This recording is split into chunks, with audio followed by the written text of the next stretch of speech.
You asked for it. I didn't ask for it. Good morning.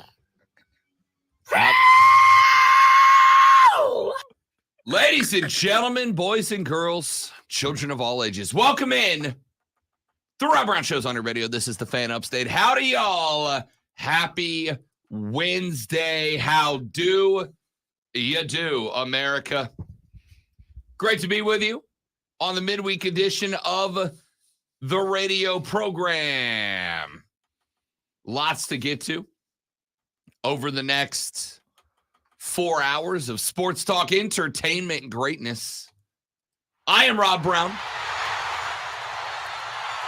On the other side of the metaphorical glass, the man who provides himself with his own standing ovation. That was for you. You said, I am Rob Brown. I am. And then I played the applause. Have been for most of my life that I'm aware of. That guy over there, that's Alonzo. Until witness protection moved you here. Hide in plain sight. It works. Sometimes you got to go into program. Huh? How's everybody? Y'all having a good day? Better than Jim Harbaugh? Better than Michigan fans? I assume. We'll see. We have got, folks, a lot to get to on the radio program. I'm sorry. I missed something. There we go. For Jim Harbaugh. Yeah, all right. Proceed.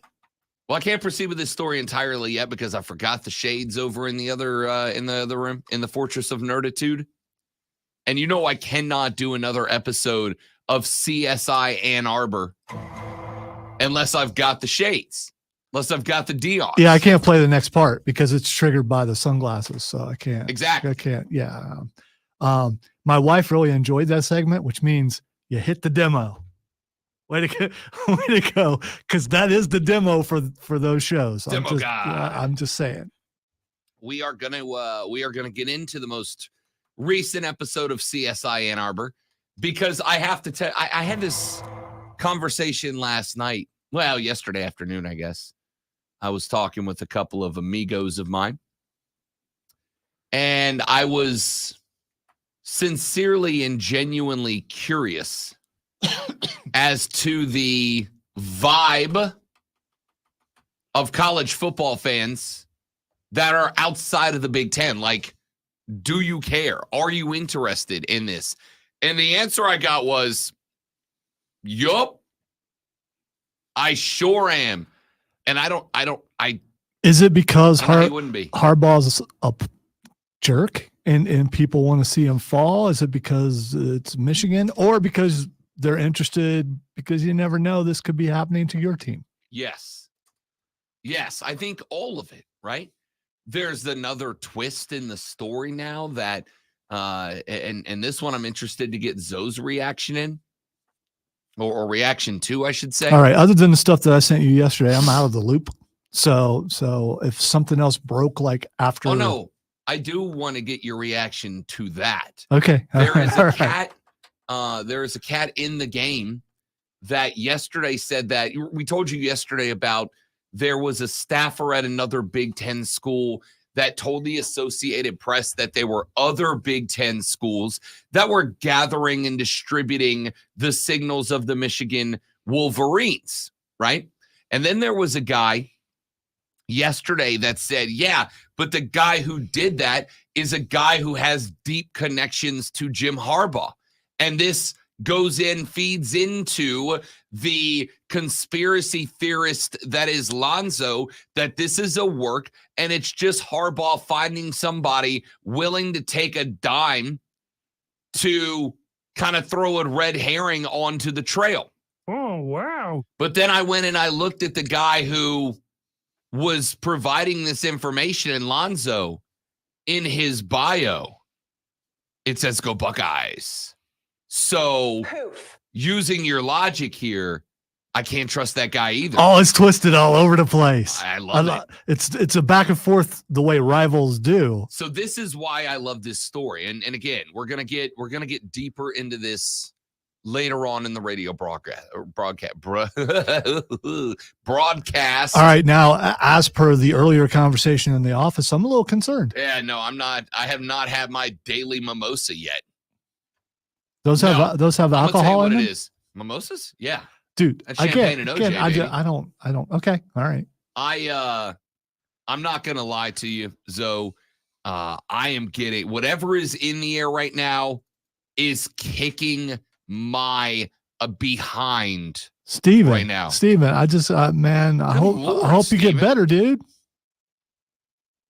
Our boy Steven, who is a P1, he's on the stream every day, said, I wasn't on yesterday as I'm in the hospital, fell from a ladder, broke my left shoulder and right elbow, had 1 surgery and 2 more to come, 26 stitches in my mouth. Steven, what? Dude, what? My guy. See, ladies and gentlemen, when your husband says, I don't want to put up the Christmas lights yet, this is why. All right? This is what can happen. By the way, you know what my project is for Saturday? Christmas lights on the ladder. You know, I found this way around it, and it's lazy, and it's called projection. And I've got like 6 of those, and they cover the entire house. Boom, you done. You just plug it in. You don't have to climb up on ladders anymore. It's you know. While I am very much team laser projector device, big fan. I tried to sell the lady friend. You can change settings. You can put it on a timer where it automatically comes on. Yeah, I mean, you know. I am very much team laser projection device. I bet they have some that you can control from your phone too. They do. Again, you don't have to sell me on it. I'm already in. I am already team. I don't want to climb on the roof and hang 68 feet of LED Christmas lights, which also, and here's the worst part, it's not even the hanging the lights. The worst part is getting back up there to take them down, right? It's called you just yank. No, it's not. Can't do that. You rip the gutters off the house. You got to do it the right way. Well, it's just, I mean, you do it like this. You whip it up and then they come loose and then you pull it I out. tried to sell the fiance on what if we just get the laser projection devices? We can cover the whole house. And she's like, nope, I like the clean, lined look of the lights. Not only do I have to put the lights up, you can't have them with the trees. Oh, man. They got to line the gutter. They got to line the edge of the house perfectly. This is a time where you pull out the old, you know, we're about to be married. Let's have some compromise. I mean, you know, let's meet somewhere in the middle. The compromise is I go hang the lights and then she's happy. That's the compromise. Oh, okay. Yeah. All right. And it's a great compromise. Listen, it's a double-edged sword. On one hand, I don't want to hang the lights. Scratch that. I don't want to hang the lights because then I got to take the lights back down. That's not the issue. Yeah, but you've been having a problem, and I don't want to, you know, and maybe this problem is coming because you have to climb a ladder. But I mean, physically, you might not be able to climb that. You might not be able to climb that ladder. And doctor's note, Rob, go get a doctor's note. Dude, you're out. You go get a doctor's note. Mama wants the lights hung. Mama's getting the lights but hung, she can't refuse a doctor's note, can she? Mama wants the light hung. Rob's not going to weasel his way out of that. All right. She's getting her lights and I'm fine with it. She's getting her lights. I went for the projection. She didn't go for it. She wants the lights. She's getting the lights. Listen, if that's the most difficult thing she asked me to do for Christmas, I'll be just fine. Right. I'll be just fine. But I did try to sell her on the laser device and it's just, it's too much. It's too much going on for her taste. Second off, if you go with the laser device, then you got to close every window in the house at night because those things, like you can see them from space. Yeah, I mean, they come in the house. So you know what? Why are you putting Christmas lights on your house? You're the only person that sees it. Is it just for Miss Lisa? Well, first of all, I had to do it. I've been doing this for a while. I did have kids. I mean, for a long time. So it's just a family. And here's the other thing. I do have a granddaughter. So when she comes up. Gotcha. So it's a family thing. And also Lisa likes, you know what? I like the lights too. That's fine. I do. It makes it Christmassy. I'm a big Christmas. I'm in every holiday decoration. Also, I'm not upset about it. The lasers go up into the trees. So it's not only getting the house, the trees light up. That's a dope look. I'm for it. But Mama likes the clean lines. That's what she's getting. All right. Now, that being said, question for Steven. Do you want to come help me hang lights this weekend? That's mean. That is mean. Steven's my guy. He said, yeah, not good. Chances are that's exactly what he was doing. Yeah, no, I am fully aware. fully aware. Ladies. Hey, girl. Wait, I can't do it without this. Hello, ladies. So, ladies, if you are going to have your fella. Hello, ladies. That works so well. It does. If you're going to have your fella hang Christmas lights for you this holiday season, then make sure that he has the holliest and jolliest of Christmases. If he hangs those holiday lights for you, then make sure that his night is merry and bright. Wasn't sure where you were going to go there. Hang on, I'm working on one more. Okay. Something about a sleigh ride, I think. I made you nervous because I looked at you like, don't you go there. Yeah, I really like. I got one with jingle bells. I got one with a sleigh ride, but I feel like I'm just tiptoeing up to the edge of Lonzo spinning to hit the yellow button. That's where I think I'm at right now. I got more. I got something about chestnuts on an open fire. That's right there. I've got something about no. Let's stop right here. Point is, ladies, if he hangs the lights for you, just make sure you wish him Merry Christmas. You feel me? You get me? You understand? All right, let's get to sports. We got a lot of stuff to get into on the radio broadcast. First and foremost, our new college football playoff rankings came out last night. Lonzo's Ohio State University, who may or may not have gotten some sort of tip-off to signs of their Big Ten rivals over the past 2 years. Take that, Jim.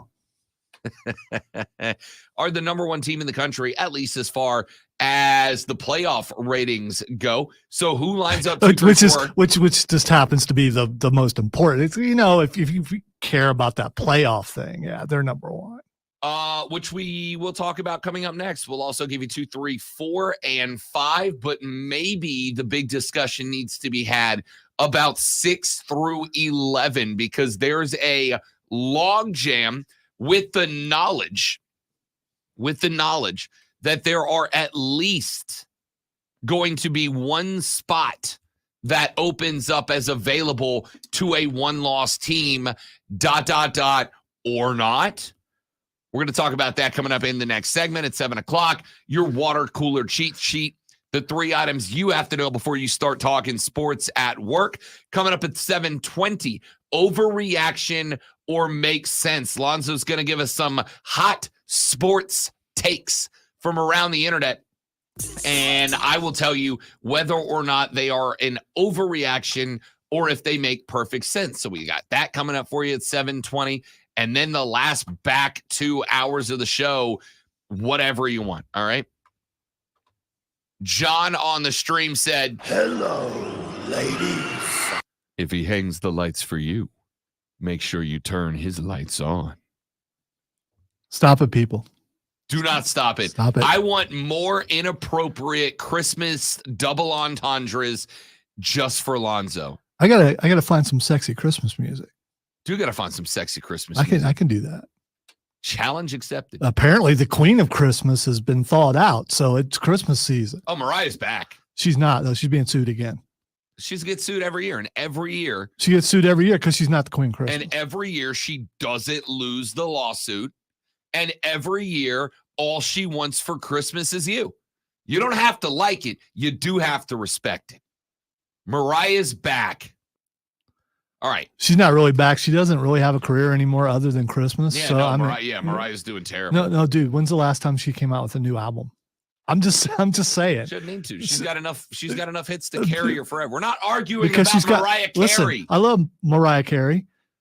She was hot, still is hot, and but I think she's lost her range. Ariana Grande came on. You can't be serious, man. You cannot be serious. You think Ariana Grande is better than Mariah Carey? No, she doesn't have that range anymore. The only one who can do that now is Ariana Grande. That's all I'm saying. Mariah Carey cannot hit those notes anymore. I don't. Maybe her dress is too tight when they have to like have 4 people to come out to attend her before she does things. It's like, loosen the bodus or whatever that thing is up a little bit, and so you can hit those high notes still. I don't know why you're taking offense to this. Because you're coming at the Queen of Christmas. She's not the Queen of Christmas. We got to take a break. Some country chick is. Some country. I can't remember her name, but there's some country singer who declared who copyrighted or something. I can call myself the Queen of England. It doesn't make it true. Yeah, because you don't have the accent. All right, we got to take a break. When we come back here in just a minute, your college football playoff rankings are out. So who are in the top 4 spots? Who's in that 5th spot? More importantly, who's 6 through 9 and making the best argument to be the first one-loss team to get included? We'll talk about all that coming up next. I am Rob Brown, the King of England. Over on the other side is Lonzo, the King of Mistakes, as he fires at Mariah Carey for no reason on the Rob Brown Show. This is the Fan Upstate. Good morning. You would.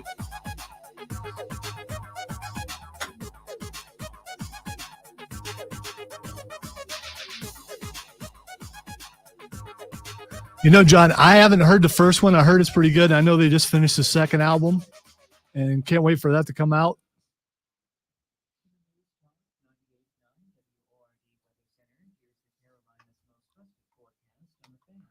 I'm creepy weather guy. It's going to rain. It's going to rain. Fire. Fire? God.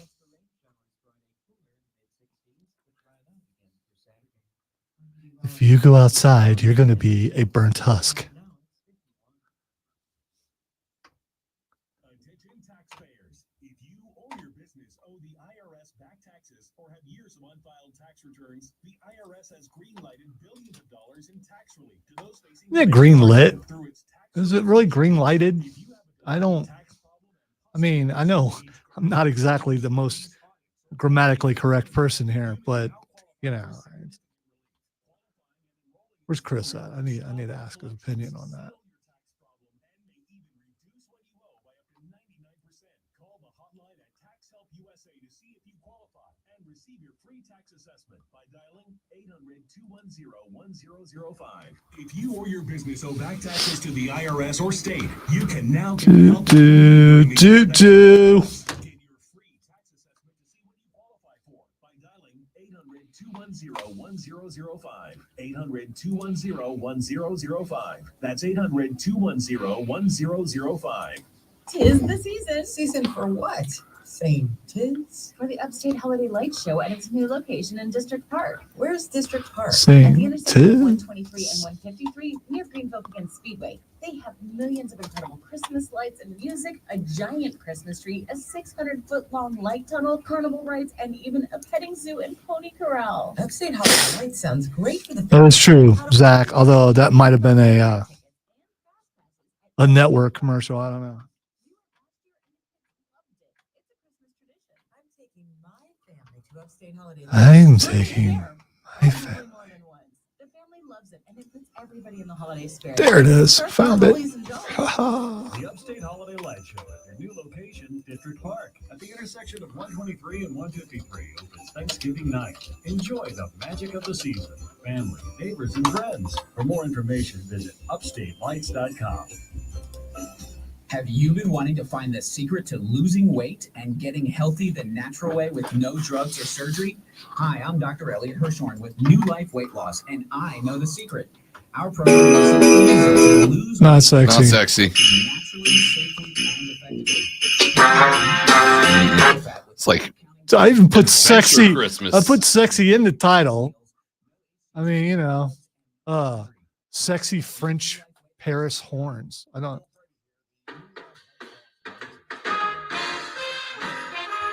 Okay, that's that's like burlesque. yeah, sexy yeah. It's Christmas. just like stripping Christmas. Stripsmas. More stripness. Merry Yes. Stripsmas.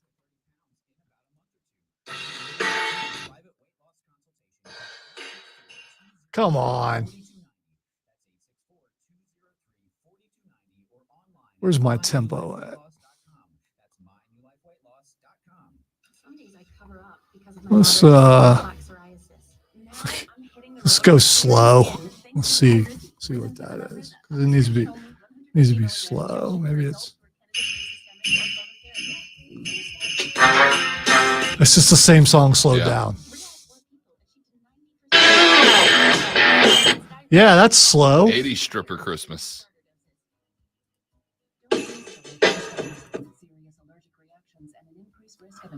Rock blues.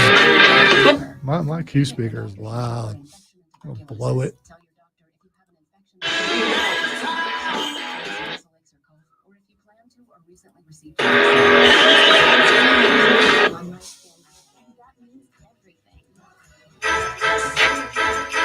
So now you guys are getting an idea of how it is to find music on our service.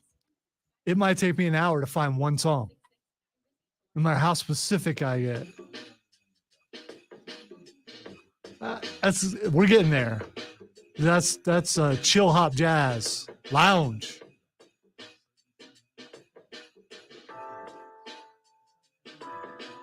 It's not sexy though.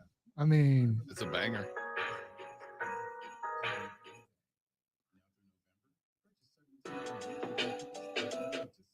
That lasted 10 seconds. I should put a time limit on it too.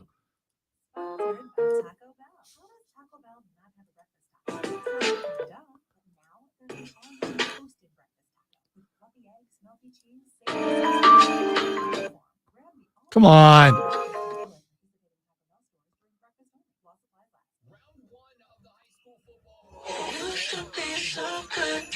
All right. Oh, hate that. Gonna have to get rid of the vocals.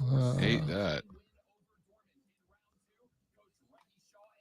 No vocals. That just got rid of 162 of the whitelisted. Maybe all the good stuff is not whitelisted, so we wouldn't be able to play it. Yeah, I'm trying to get stuff that I can play on the stream also, Zach. And /want to.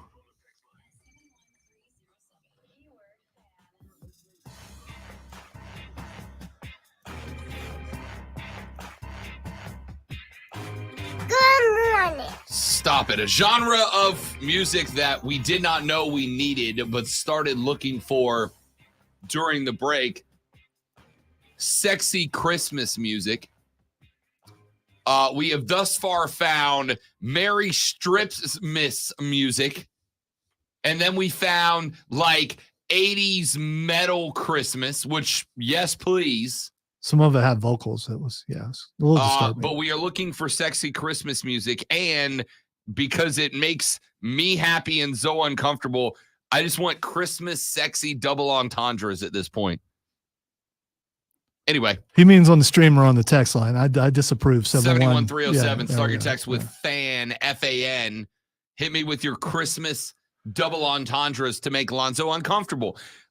Your, ladies and gentlemen, college football playoff rankings are officially out and dropped. Lonzo's Ohio State, the Ohio State University, finds themselves at the top spot in the college football playoff. All right, polls. so your tone would make me think that you're unhappy with that, and that this is the first time that's happened, but this is week number 2. And I'm sure you're going to talk about how they struggled against mighty Rutgers, and that should have dropped them to at least 7 or something. No, not at all. I don't care who's number 1, 2, 3, and 4 between these 4 teams. Honestly, you could put these 4 teams pretty much in any order. Now, I will say that I can make up an argument why any of them could be number 1, and I can make up an argument as to any of them could be number 4. And for the record, I can make an argument for Washington to already be inside the playoff 5. But here's the reality. Reality is it does not matter if you are a top 5 team right now. Ohio State 1, Georgia 2, Michigan 3, Florida State 4, Washington 5. If you are a top 5 team right now, your destiny is controlled by you. One of my favorite coaching cliches, we control our own destiny. Ohio State, Georgia, Michigan, Florida State, and Washington all control their own destiny right now. If you are in that top 5 and you win out, you will be going to the college football playoffs. Yes, I did. I didn't say anything. You could have just smoothed right past it, sort of. If you do not win out, you will not. Here's the fun part, the log jam. Oregon is 8-1. Texas is 8-1. Alabama is 8-1. Ole Miss is 8-1. Penn State is 8-1. Louisville is 8-1. Now, you have some matchups that are going to add to that drama, some that will take away from it. We know either Ohio State or Michigan will be 11-1 and not conference champions at the end of the year. We know that Georgia and Ole Miss will play each other coming up this weekend. We know Michigan and Penn State will play each other this weekend. Either Michigan's going to join the rank of the 8-1s, or Penn State will drop to 8-2, which would put them at the best they can do in that 12 spot around the Oregon State, Tennessee, Mizzou, Oklahoma State line, which is, frankly, at this point, I think, outside of the reach of the playoffs. I think if you're a playoff team, Lonzo, you cannot have more than one loss today. If you're already at 2, you're done. Louisville has the opportunity to knock off if everything stays the same. Louisville has the opportunity to knock off Florida State in the ACC title game. Dig this. Really think about this. There is a outside opportunity that you have 3 Big Ten teams with 1 loss: Ohio State, Michigan, and Penn State. There's a real opportunity that you could have 3 SEC schools with 1 loss: Georgia, Alabama, and Ole Miss. There is a real opportunity that you could end up having 2 ACC schools with 1 loss: Florida State and Louisville. There's a chance that you could have out of the Pac-12, Washington and Oregon, both with 1 loss. The possibility of as many as, again, it probably won't work out this way, but the possibility of as many as, I believe the most I could come up with last night when I did this, the most I could come up with last night was, I think I got it to 9 one-loss teams, reasonably. 9 one-loss teams and no undefeated teams. Now, again, the possibility of that is very low. But the possibility of ending with a single undefeated team or 2 undefeated teams is great. And that is why right now there has been, needs to be a lot of discussion about the correct order of the one-loss teams. Again, had the conversation yesterday. Pointed out that everybody in the top 5 controls their own destiny. Somebody's got to lose between Michigan and Ohio State. But if you are the winner of that matchup, you control your own destiny. Georgia, real simple, win out. Florida State, real simple, win out. Washington, real simple, win out. You do that, you're in the playoff. But it is still very important that we have the debate, the discussion, the argument about the stacked order of the 8-1 teams, because the likelihood that we end the season with 4 undefeated teams is very low, frankly. It's very low. And so I think it is something that needs to be done, to have the discussion about Oregon, Texas, Alabama, Ole Miss, Penn State, Louisville at 6 through 11.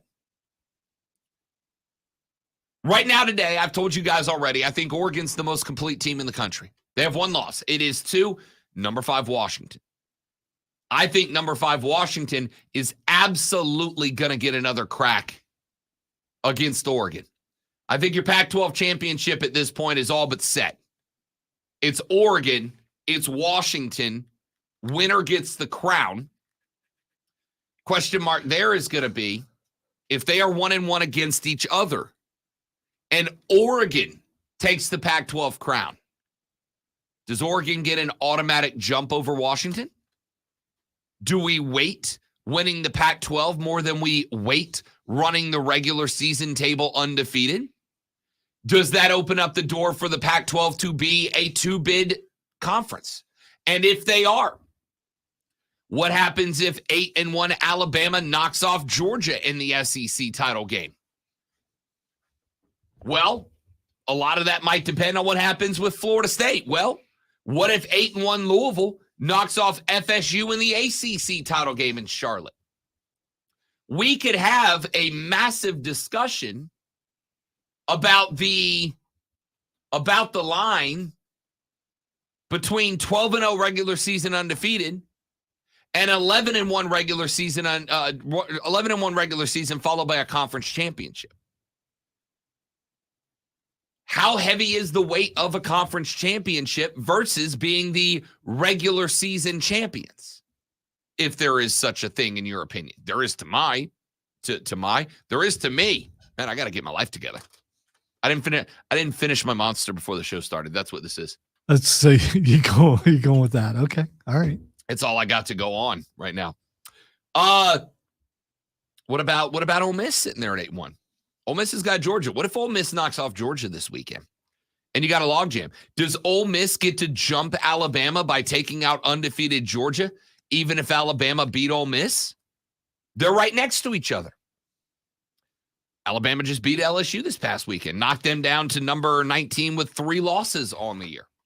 And by the way, we're going to talk Heisman odds later because Jaden Daniels, the quarterback at LSU, lost his 3rd game and was knocked out of that game in an injury. And yet it's still like the 4th shortest odds to win the Heisman Trophy. That's how good that cat is. We'll talk about that later in the show. But man, I'll tell you, and we're going to do this coming up in the next segment. There is a list of very, very, very good reasons that pretty much every team from Louisville up should be mad about the ranking that they received.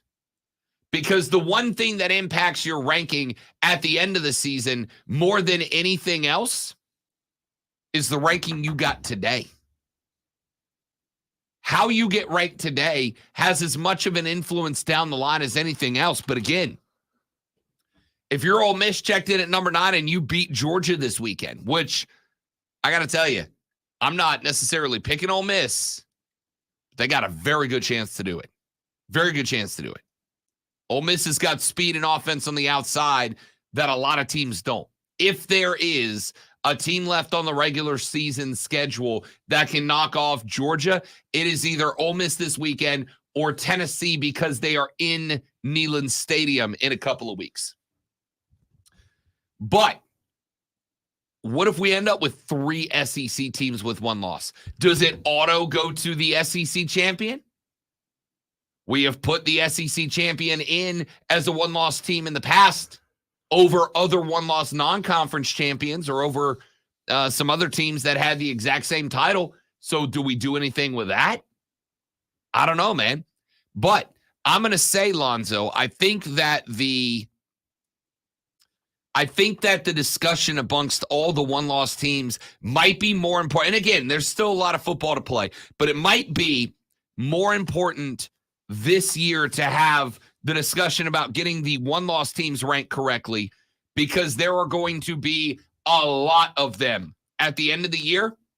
And unless we end up with 4 undefeateds, I think every 1-loss team will be able to put together a coherent argument for why they deserve the last slot or the last 2 slots. The cool part, though, is we still got a couple weeks left in the regular season. We got plenty of time for this to all work out, and we've got some matchups that should start taking care of this. I don't disagree. You are absolutely spot on correct. Absolutely spot on correct. But we still could have 4 undefeateds going into it, and then it's just taken care of. Then it's just about the order. We very much could. But we also very much could not. And like I said, the reason it's interesting now, because I've already been told a bunch of times, Rob, we don't need to do this right now. There's a lot of football left. And I agree with that. But in the case that we have a couple of undefeated fall, it's very possible Georgia loses a game. Ole Miss, Tennessee, Alabama, very possible they lose. Ohio State, Michigan, somebody's got to lose. Florida State. I think FSU might have the easiest remaining schedule of the undefeateds to get through, but they'll have an 8-1 Louisville team with the potential to try to punch a playoff ticket at the end of the year, waiting for them in Charlotte. And oh, by the way, they got Miami and they got Florida, so nothing's guaranteed for the Noles either. The point here is you've got to get these 1 losses in the correct order now, because if we do have an FSU loss, a Georgia loss, a Washington loss down the line, you got to keep in mind, not only do you have a loss, though, but now you have a loss, and stacked up in the midst of all those 1-loss teams are also 1-loss Ohio State or Michigan, 1-loss Georgia, 1-loss Florida State, 1-loss Washington. And the rankings today have the biggest impact on what the rankings are going to be the weekend after Thanksgiving. So we will have that discussion, and we'll have that discussion as we move forward during the show today. We're going to get some NFL later on as well. I've also got a couple of free agents. Major League Baseball. A couple of free agents I'd like the Braves to be looking at. A couple of spots I think the Braves could get better that they have to. Is it too early for me to hit the Braves panic button in November? Back after this on the Rob Brown Show and the Fan Upstate.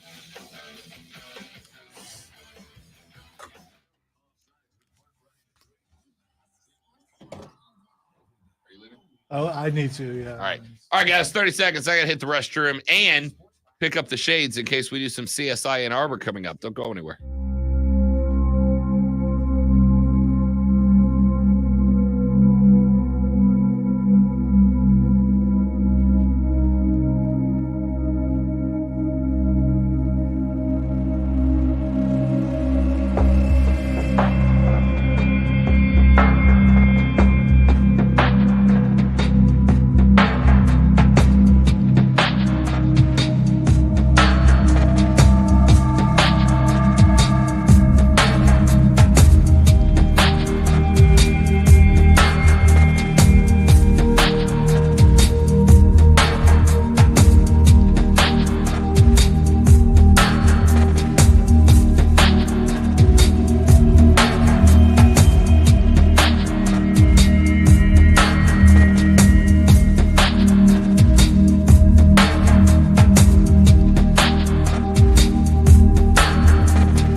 Thank you, my friends, for making a difference in the lives of our bravest and their families right here in the Upstate. And remember that website is upstatewarriorsolution.org. Attention taxpayers, if you should be so good to me.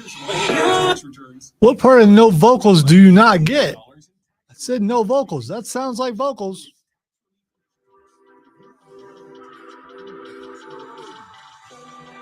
So its own filters don't even work. Put no vocals and I'm still getting vocals.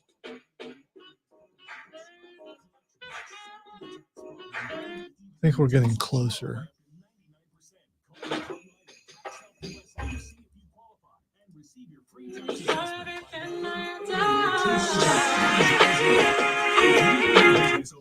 Still sounds like vocals to me.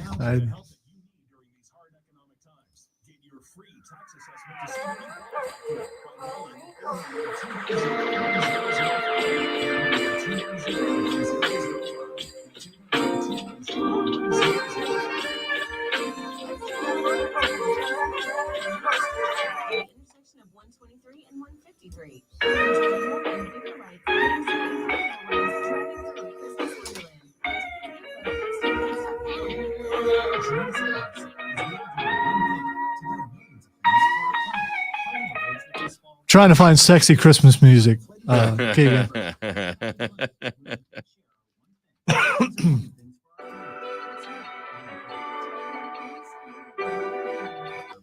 That's too chill. Let me get out of the hip hop chill jazz. Modern chilled mellow. I'm sure this. That's not.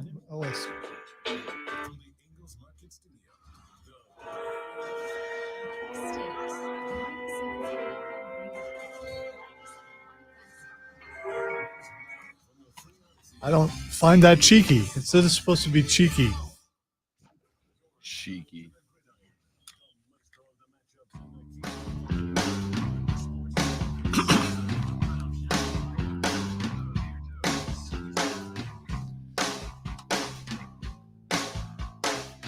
Zach said, Hello, ladies. If your man hangs up the Christmas lights and decorations for you, after he's done, show him why you're on the naughty list. That's the one. Yeah, but we still got to find That's it. We still have to find the music, though. It's just not. I don't disagree, but that's the one. Zach, good work.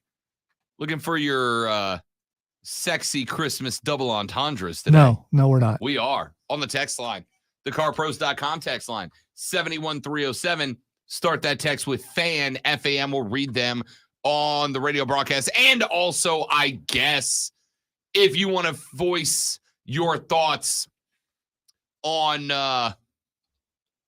college football or whatever, I guess. Hey, Mrs. Jersey Joe's birthday is today. How about that? Happy birthday, Mrs. Jersey Joe.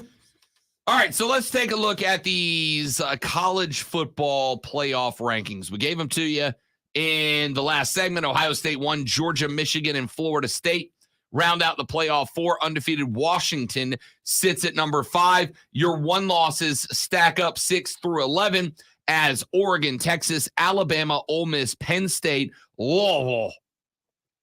And then you start the 2 losses after that, which, let's be honest, you don't care about. So there are some interesting thoughts, questions being circulated about these playoff rankings. Let me start with one about the Washington Huskies. Now, as I pointed out, this one kind of irrelevant. Washington is in a playoff spot right now, right? Because of the fact that 2 of the playoff teams still have a game remaining against each other, Washington is currently in a playoff spot. Win out, you're in. But they have a good reason to discuss being at number 5. And the difference between 5 and 1 is interesting. The difference between 5 and 1, both the comparison between Washington and Ohio State, and the fact that the lower you are in the undefeateds means the lower you can drop should you be defeated, whether it's in the regular season or in the Pac-12 championship game. Because a loss for Washington, they're still very much alive to finish the season 12-1 as Pac-12 champs. Team A, 9-0, the number 2 strength of record, the number 3 average win probability, the number 3 overall offense in the SP Plus rankings, and wins over number 4, 17, and 27 in the SP Plus rankings by 20 points combined. Team B, 9-0, the number 1 strength of record, the number 11 average win probability, the number 3 overall defense in SP Plus, with wins over numbers 5, 10, and 28 in SP Plus by a total of 25 points. Those are remarkably similar resumes. Team A, Washington. They got a double-digit win over USC. Of course, there are questions now about the Husky defense because they gave up 49 to USC, and I guess everybody wants to just pretend that USC's 2 losses, well, now 3, all 3 losses for USC are to top 20 teams. All 3 of them. 2 of them on the road. So while, yes, I agree that USC is disappointing and that everybody thought that with Caleb Williams at the helm, this team was going to be a playoff team, I don't want to sit here and pretend like USC has been getting railroaded by Boise. The 3 teams they've lost to have all been top 18, 2 of them top 10. As losses go, they are as good as a good loss can be. And Washington beat them, right? Then you got Ohio State. That is Team B in the 2 resumes I just read you. A double-digit win over Rutgers this weekend. And in their game, while people are questioning Washington's defense, there are question marks about Ohio State's offense. Now, we know Travion Henderson is exceptional. We know Marvin Harrison Jr. is a first-round draft pick, without a doubt. But offensively, they looked sluggish against Rutgers. Now, as an analyst, I'm going to go, dude, that's a game. That's one game. Relax a little bit. Calm down. It's one game. But when you're resume building, one game matters. Every single game matters. Florida State's not number 4 if they don't have a 2-point escape against Boston College a few weeks back and an overtime thriller against Clemson a week after that. So I don't have an issue if you lean Ohio State over Washington. That's totally fine. But the question mark is, are there 4 spots of difference between those 2 resumes that are very close to being identical? Are there 4 spots worth of difference there? I know I've said this before, but I want to keep mentioning this. This is the last year you're able to have this discussion. Next year, it's going to be totally different. It's going to Sure. be stretched out to a major degree. Next year, Washington's already in. Sure. But that's next year. I know. We still got this year to play out before we get to next year. If Ohio State loses to Michigan in the regular season finale in a close game, and Washington loses to Oregon, let's say by the exact same score in the Pac-12, and only one of those 2 teams can get a slot, who deserves it? That's why this conversation is important today. Here's I believe they would pick Ohio State. I do too. But because it also depends on how many weeks they spend at number 1. I think that factors in, that they're at number 1 and then they lose. If that is the case, then I agree. If that is the case, what about Georgia Ole Miss? Right? What if Ole Miss beats Georgia? What if Georgia loses only to Alabama in the SEC title game, but there is 1 spot to be given out to the SEC champion or not champion? Does Alabama get bumped behind Georgia even if they beat Georgia because Georgia spent the whole season at number 1 in the AP poll or number 2 in the college football rankings? And this whole thing could be turned on its head if Michigan actually gets disciplined. So, 100%. I mean, that definitely has to be factored in. Now, I'm going to go ahead, and we'll talk about this a little bit later on in the show because, yes, there is new Connor Stallions news, and no, I do not intend to ignore it because why would I? Here's the fun part. At this point, as a prognosticator, I'm pretty confident, I'm pretty comfortable saying there's no punishment for Ohio State that takes them out of the playoffs. Michigan. That's what I said, obviously, and definitely not anything else. There's no punishment out there that takes Michigan out of the college football playoff. I think The only punishment that's on the table right now. By the way, if I was an Uber fan who likes to fight, all that kind of stuff right there, I'd have got pretty angry. You fight me all you want. More proof I'm not that guy because you said Ohio State when you meant Michigan, and that could trigger. I meant that could trigger Robber. Okay, Alonzo. Ooh. Yeah, exactly. I'm intrigued by that possible outcome.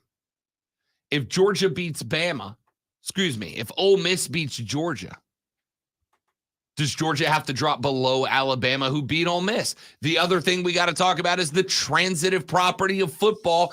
I tell you all the time, don't fall for it. The transitive property of football is a dangerous bit of logic to fall victim to, but at the same time, if you're going to rank two teams that have very similar resumes and one beats the other, the best way to determine who's the better team is play each other. Right? I think there's no way that the CFP can do what they do without looking at that if things are tight. If Michigan, scratch that. I'm going to go ahead and call the shot now. I feel pretty confident about this. I'm like that dude on CNN late at night on election night.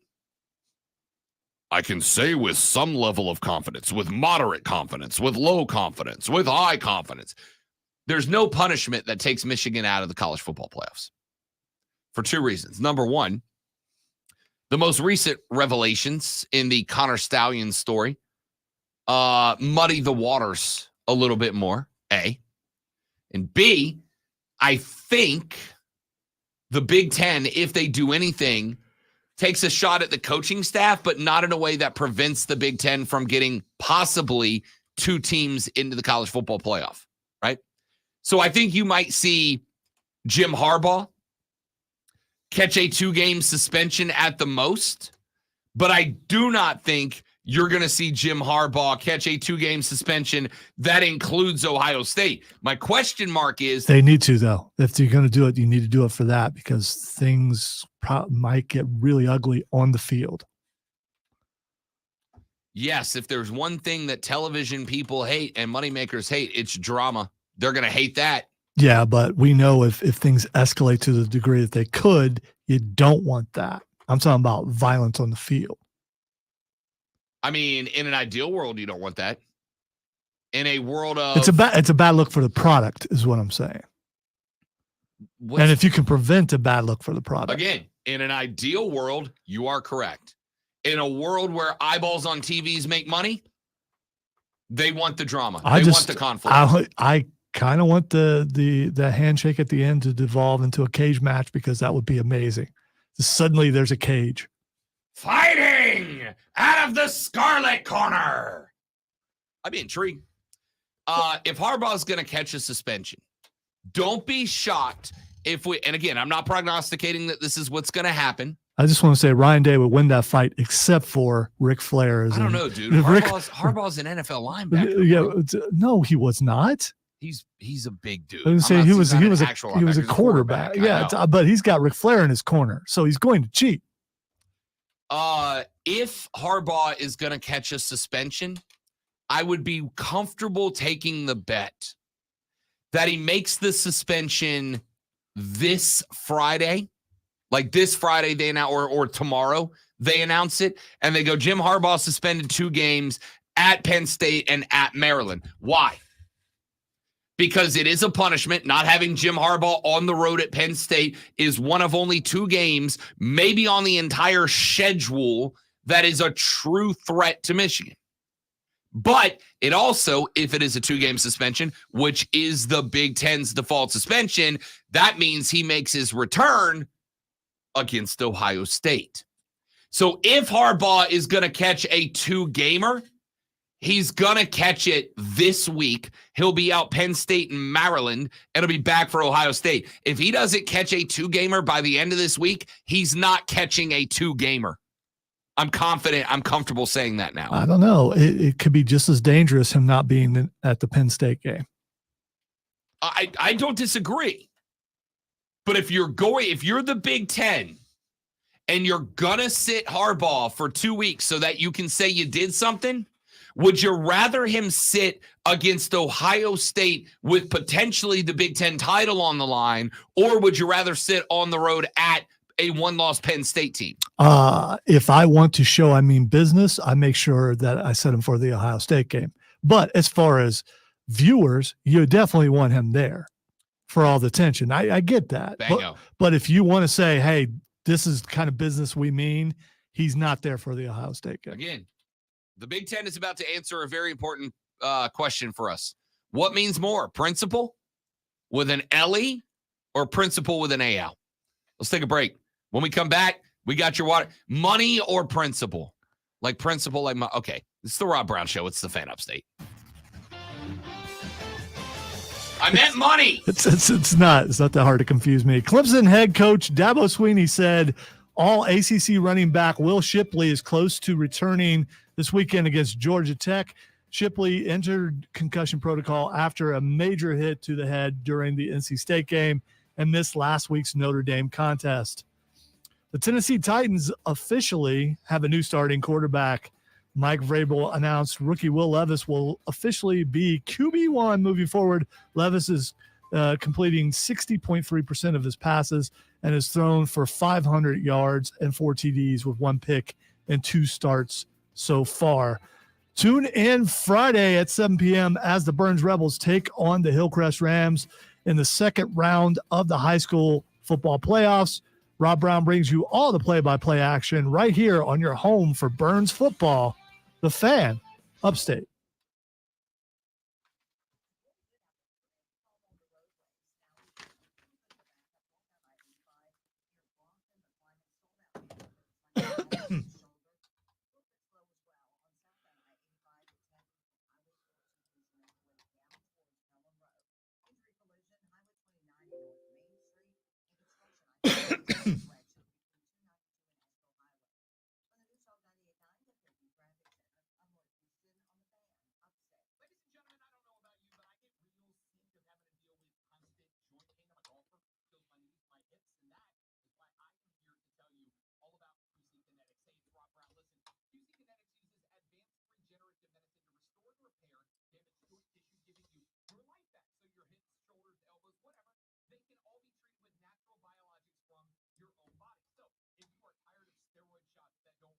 No way he reads that one, Zach.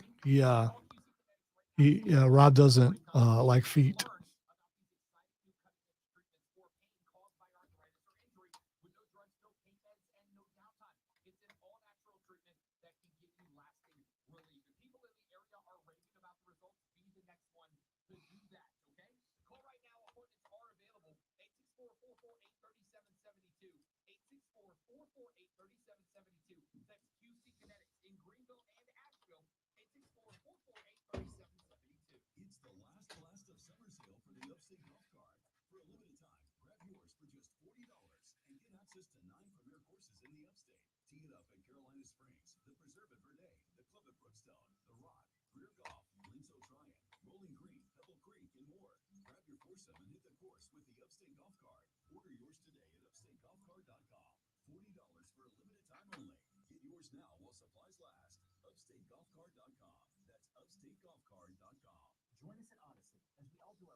Still die. Yes, I want a turkey, but I want to make sure that it's treated humane before they kill it. I never understood that.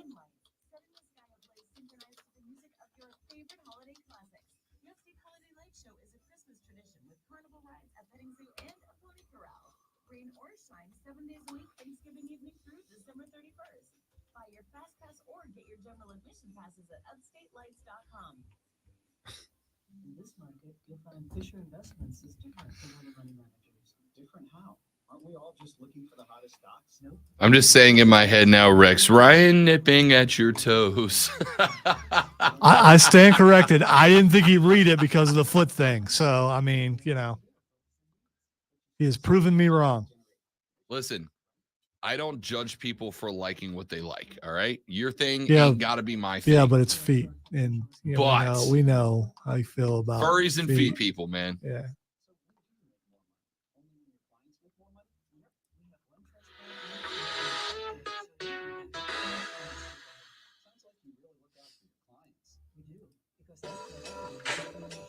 Uh-oh. Still it's too busy in the background. And yes, I said busy. Is that it? Is there no more? You know what? Get it. I quit. I'll find something else. Gable's in the first break.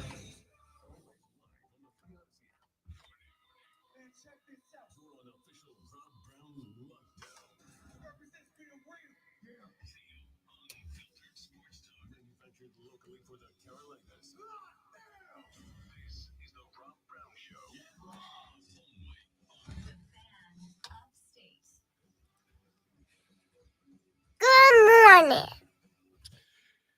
Here we go. Our numero dos of the Rob Brown Show starts now, ladies and gentlemen. Welcome back. This is the Fan Upstate. How do you do, Upstate South Carolina? Hello, world. I'm talking to America here. I'm talking to America here. Great to be with you. I am Rob Brown. He is the great one, Lonzo. I was really just waiting to see what you were going to hit next. You look like you were ready to fire a No. Lonzo I'm very disappointed that I can't find the music I want, and everyone's giving me suggestions. But I can play all that stuff. You guys who are giving me suggestions would not be able to hear it. So I'm trying to take care of everybody here, and I'm disappointed in our service at the moment. But I will refine my search later. We're gonna find some sexy Christmas music. We will, and I absolutely cannot wait. Hello, ladies. It's going to be great when we do. All right. We got a lot of stuff to continue getting into. We're going to get into some NFL talk later. We'll get some NBA discussion in here. We've barely touched the National Basketball Association. We're a week deep in the season. It's not Christmas yet. And? Yeah, well, I don't start paying attention until, Christmas. We have had tournament games, which I've loved. Really? Who's in the lead right now? In the tournament, there's no lead yet. That's not how this tournament works. So is it a round robin? Is it? I mean, how's it's it? Pool play. Is it okay? So you play within your pool. So, you get points for wins and losses. But how many pools are there? There's 5 pools. Okay, so who's leading in each pool? Why are you trying to hit me like I don't know the tournament? Who's leading in each pool? I don't know off the top of my head. Okay, I'm just saying. Most tournaments people are like. Well, so who's 4th in the Big Ten right now? Purdue. Yeah, okay. Thank you very much. First off, it's definitely not Purdue. By the way, I had a name like that. You had nothing. You just made something up. Did I? Because Purdue's not a real team? The point is, no, you're not going to hit me with, you don't know the intrinsic, immediate scores of the tournament. Therefore, you're not a fan. No. I never said anything about your fandom. I'm making fun of the tournament. Tournament's going to be great. And you are the tournament's advocate. I am. And you don't know some things about it. That's all. I just, Cool. You're a Big Ten guy, but you don't know who's in the Big Ten. I'm going to go check right now. Well, I can go check. Yeah. The point here is that's a bad way to hit me. You are scared that they're 4th. You really are. I'm scared that who's 4th. Purdue's not 4th. Has Purdue won a Big Ten game yet? You don't know that either. You must be a bad Big Ten advocate. All right. You all right? Water cooler cheat sheet. 3 things you have to know before you go start talking sports with your coworkers at the office. Ladies and gentlemen, these are the 3 stories that, I think you need to know this. By the way, Purdue's last. Yeah, no, I know. That's why I said 4th and not last. Yeah, but who's last in the pool play of everybody who hasn't won one game? Part 3. The third pool, whatever they're called. Does each pool have like a name? Yeah, A, B, C, D, and E. Okay, who's 4th in C? Water cooler cheat sheet time. Are you ready for the playbook of the peculiar? He's just so firm. And the encyclopedia of the extraordinary? Well, you better be, because we're diving headfirst into the 3 top stories that will have your coworkers saying, "You hear that? First bathroom break. No. Here we go. Welcome to the Water Cooler Cheat Sheet on the Fan Upstate. All right, ladies and gentlemen, it is time for your water cooler cheat sheet. The 3 items that you need to know before you go start talking sports at work. By the way, my mom just texted that she loved me. I needed it right then. So she must have, she had that mom's intuition. Indiana, Miami, Brooklyn, Portland, Denver, and Golden State all have a tournament win so far. So there's your leaders. All right. Yes. You're welcome. That's what I'm here for. I want to go home and cuddle with my dog and watch some shows. Me too. Item number 1. We have obviously spent some time talking about this, but it is still obviously going to be item number 1 on the water cooler cheat sheet. Your college football playoff rankings are out. The second grouping of rankings have dropped so far. The Buckeyes of Ohio State at 9-0 find themselves atop the playoff rankings. They lead at number 2, Georgia. Michigan checks in at number 3, and Florida State rounds out your playoff 4. However, the Huskies of Washington are by default in a playoff spot despite being at number 5. They are 9-0. Either Ohio State or Michigan will be taking an L on Rivalry Saturday, meaning that there will be a playoff spot that opens up for the Huskies if they win out. The interesting thing is that we know that at maximum, there can be 4 undefeated teams when it's all said and done. If anybody would like to take odds that we will have 4 undefeated teams at the conclusion of the season, I will give them to you at 2-1, which means that the logjam of 1-loss teams is going to be impressive. 1-loss teams in order right now. Number 6, Oregon. Number 7, Texas. Number 8, Alabama. Number 9, Ole Miss. Number 10, Penn State. And number 11, Louisville. We do know that, again, either the Buckeyes or the Wolverines will be joining those 1-loss teams. One of those two will. I have a legitimate question. I really do. I am not joking here. What happens if Ohio State and Michigan tie? You can't tie anymore. You will play overtimes until somebody wins. The NFL, you can tie. Okay. College football level, you play. I thought it was the same for some reason. College football, you play until somebody wins or dies. It's college football Thunderdome. 2 teams enter, 1 team leaves. Let's hope that that doesn't happen. I prefer it didn't. Make for great television. No, the overtimes, not people dying. Yeah, correct. Yeah, I hope that was obvious, but I don't think it was. That's why I'm trying to help. One of those 2 teams will join the ranks of the once beaten. And of course, there is the possibility there could be more. Georgia has Ole Miss this weekend. You obviously have conference championship games. FSU could drop one to Louisville. Washington could drop one to Oregon. The winner of Ohio State, Michigan could get defeated in but could be defeated in the Big Ten championship game. Reasonably, there is no expectation of it. There's no guarantee that even one undefeated team remains. And I got to tell you, as an unbridled agent of chaos in the world of college football, do you understand how much I would love it if there were 11 1-loss teams and 0 undefeated teams at the end of the year? It would be pure anarchy, and I'm here for it. If my team were not at the top right now, I would be right there with you. Oh, I'm sure. So I'm okay with everybody below them. Yeah. Being because trying to see how they figure out who to put in there, that would be imagine the math involved. As someone who loves absolute anarchy, give me 11 1-loss teams. And oh, by the way, just for funsies, imagine it was like next year. Imagine there are 12 playoff spots. Imagine there are 11 one-loss teams, and then the debate goes from who should be left out at 5 to who should be left out at 12 because you've got 11 one-loss teams and 1 two-loss team gets to go. Oh, it'll be so much fun.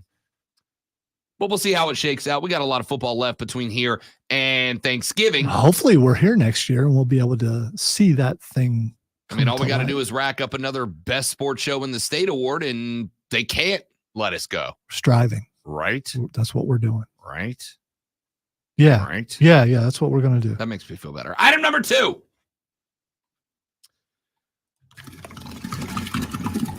Water cooler's a little slow. Forgot to plug it in this morning. It's heavy. Yeah. I mean, I did arm workouts yesterday. NCAA notified to the Big Ten earlier this week of the fact that they are still investigating, but are getting ever closer to findings. One of the things that we now know they've told the NCAA is that there are, quote, no known connections, end quote, between Ohio State head coach Ryan Day or his family and the conference's investigation into Michigan. Senior officials at both the association and the Big Ten told Yahoo Sports yesterday. Take that, Wolverines. The NCAA is in the third week of its investigation into allegations that the Wolverines used an elaborate multi-year on-site sign-stealing scheme. The organization's probe into the program has ignited rampant speculation across social media and various websites, many of them targeting rival Big Ten schools for their involvement. Over the weekend, one particular story that gained attention in a viral nature was a story that targeted Ryan Day and his family members for their involvement in the NCAA's investigation.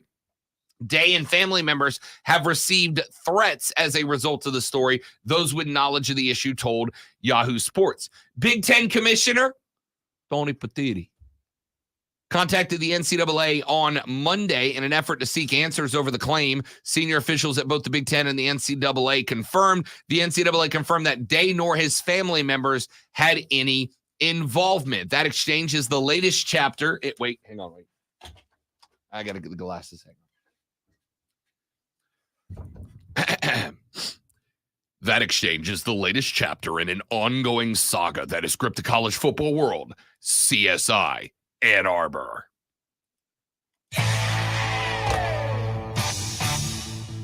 Sound guy's a little. I clicked in between. I just clicked in. It's apparently CSI Ann Arbor. There it is. Meanwhile, school officials are gearing up for legal action tied to a significant fact in the case. The NCAA's findings do not connect the alleged in-person scouting and recording of opponents' sidelines to Jim Harbaugh. According to sources, a resolution around the issue is expected by the end of this week and as soon as today. What'd I tell you? If there's going to be suspensions, they're going to happen at the end of this week. And here's the fun part. How many times have coaches been, I have no knowledge, and they still get punished anyway because they're the head of the ship? 100%. The head of the what? The boat. That's not what you said. Yeah, I actually said I said ship, and I popped my P's. Yeah. Okay. Oh, I was worried about the. So the NCAA's investigation apparently has not been able to directly tie Jim Harbaugh to the sign stealing scandal, which means that if there's anything going on here, it could end up creating a situation in which there are lower level staffers who eat the punishment for Jim Harbaugh in this case. But there is another situation that has to be dealt with here. Michigan has allegedly been considering taking legal action in order to defend their coaching staff from any sort of punishments.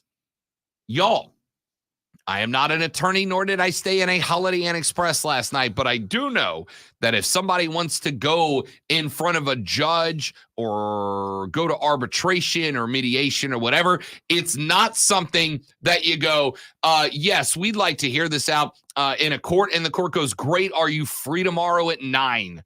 That is a multi-week process.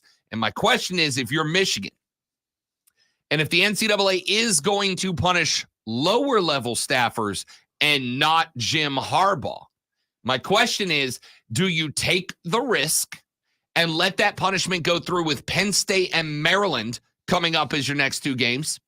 Do you say you want to take it to a court somewhere and risk that it ends up putting you at a detriment to Ohio State in the regular season? Or if you win that game in the Big Ten championship, or that the court says, yeah, we got some free time between Thanksgiving and Christmas, and all of a sudden you lose you lose staffers before your playoff games. This is going to be real interesting to see how Michigan decides to handle this, because there are some big risks, whatever direction it is they decide to go. You know what? I would like to think that the Michigan staffers are as dumb as I believe they are, and that that Connor Stallion's position has already been filled and someone else is out there filming. I just because now they're thinking, okay, Connor's gone. They're thinking we're not doing this anymore. Let's send somebody else out there. I'm just hoping. I'm just wishing. Connor. Yeah. And what are they suing for? You said they're suing. Not suing.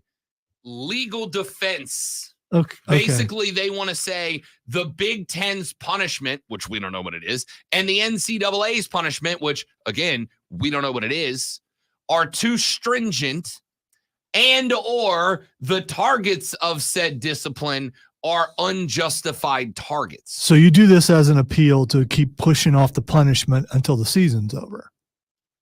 That's my thought. Okay. That's my thought. The question mark is, if they do decide to do that, could it come into play where the court goes, yep, we'll hear you out right before your playoff game, where you're either wrapped up in a court case during playoff season, or the court hears it and then they go, yeah, no, we're pretty much good with the punishment, and now you lose your coaches for the playoffs. Or you get barred from them entirely. Or you believe you're going to win the national championship, and this whole thing is about being able to keep the trophy after you win it. There's also, here's the thing. A trophy's a trophy. If the team wins, even though they cheated, they still won. Yeah. I mean, nobody ever referred to Reggie Bush as not Heisman Trophy winner Reggie Bush. We all know what happened. Everybody stays on board with, yeah, no, he definitely won that thing. We know. And Michigan has experience with, winning championships and having them stripped. Fair. And finally, item. I'll say Fab 5 comes to mind, I believe. Timeout. Item number 3. We stay a little bit closer to home as the Clemson Tigers may get Will Shipley back this weekend. Will Shipley did practice yesterday on a light load. He will be in full gear the next couple of days, and Dabo Swinney said yesterday that Will Shipley's ability to participate in practice will dictate whether or not he is available against the Ramblin' Wreck of Georgia Tech. And coming up here in just a minute, we're going to talk about that, because my question for you, Clemson fans, is how many carries do you want Will Shipley to get? There was this after this weekend where Phil Maffa carried the ball 36 damn times. There was this conversation of, that's what needs to happen. He needs to be RB1, and I don't disagree with that at all. But I would also make the point that it is not only Will Shipley that had an issue with the dropsies this year. Maffa's had a couple of red zone turnovers as well. So what percentage of your offense should run through Will Shipley? Should it be a quarter of it, a third of it, 40, 50, 60%? Should Will Shipley be given an opportunity now after taking a week off in concussion protocol? Should he be given the option to earn that RB1 spot, or do you want another 40 carries out of Phil Maffa? We're going to talk some Clemson ball later on in the show. But when we come back here in just a moment, time to play a little game that Lonzo and I like to call Overreaction or Make Sense. We're going to give you some hot sports takes from around the internet, and I will tell you whether they are an overreaction or if they make perfect sense. So this is like a really huge deal. And we'll do that next on the Rob Brown Show on the Fan Upstate. Gables. All right, guys, quick live read right here. Stay right there. We'll be right back.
right, dudes and dudettes, we are back. Thanks for hanging in there.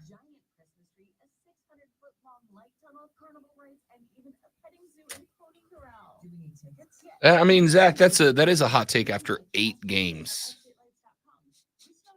The Upstate Holiday Light Show opens Thanksgiving night at District Park at the intersection of 123 and 153. As a roofer, I've got a million things to do, and that's a million things that need to be done right. That's why I partner with Beacon. Jesse, you're right. It is getting spicy over here. Spicy fried chicken, because I smell fried chicken. Someone in this building has fried chicken.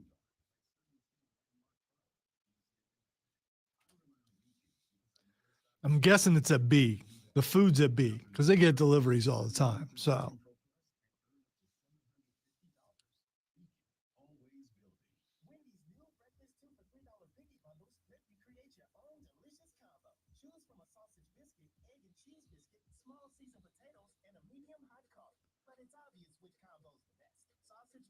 Small seasoned potatoes.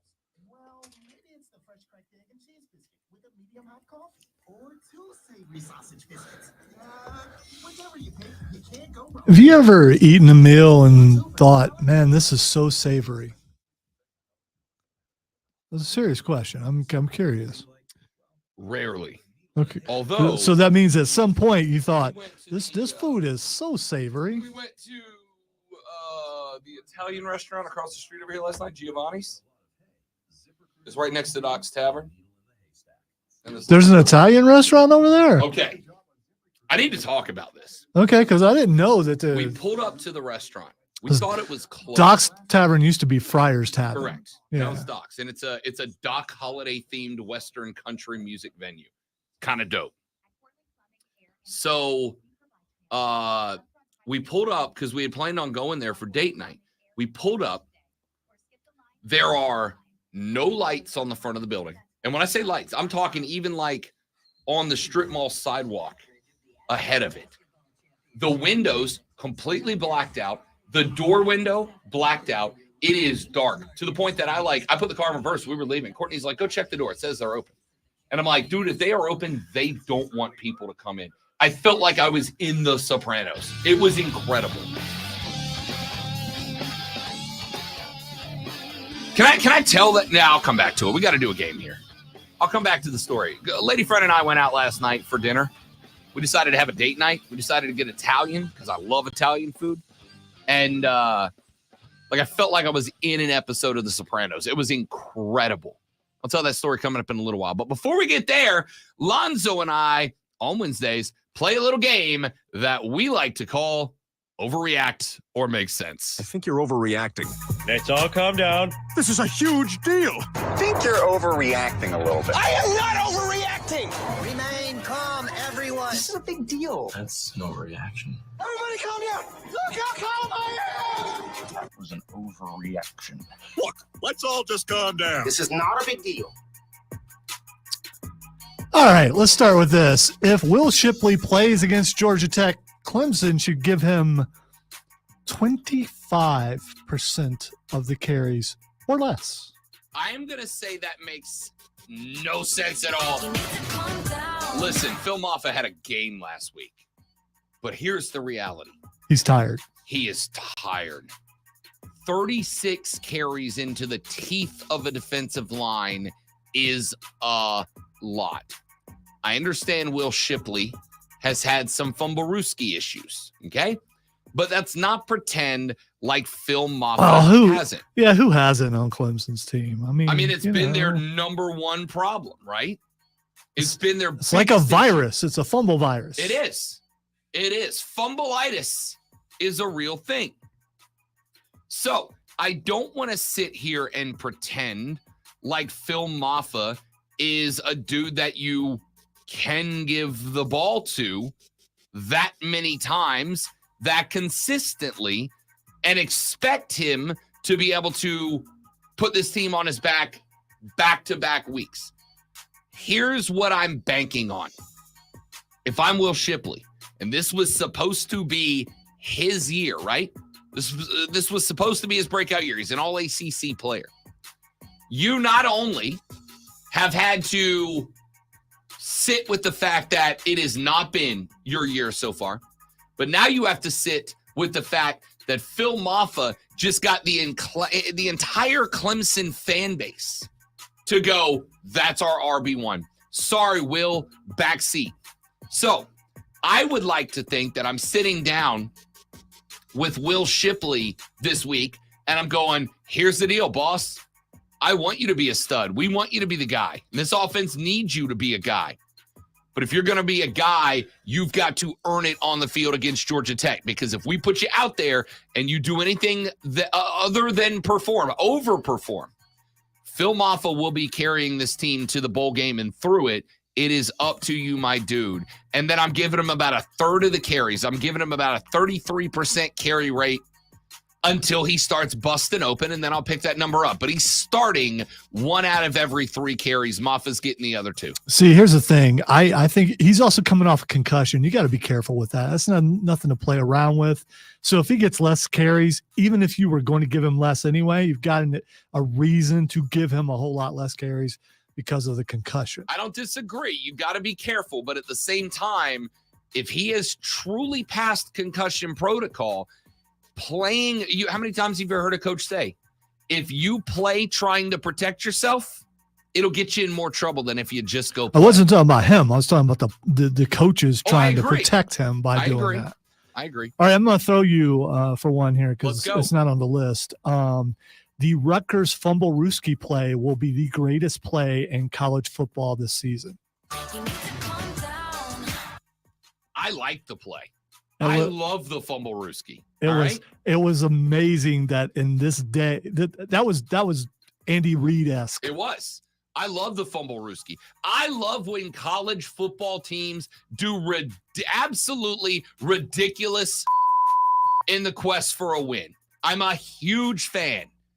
But have you seen some of the catches that, hell, on your team, Marvin Harrison Jr. is coming down with?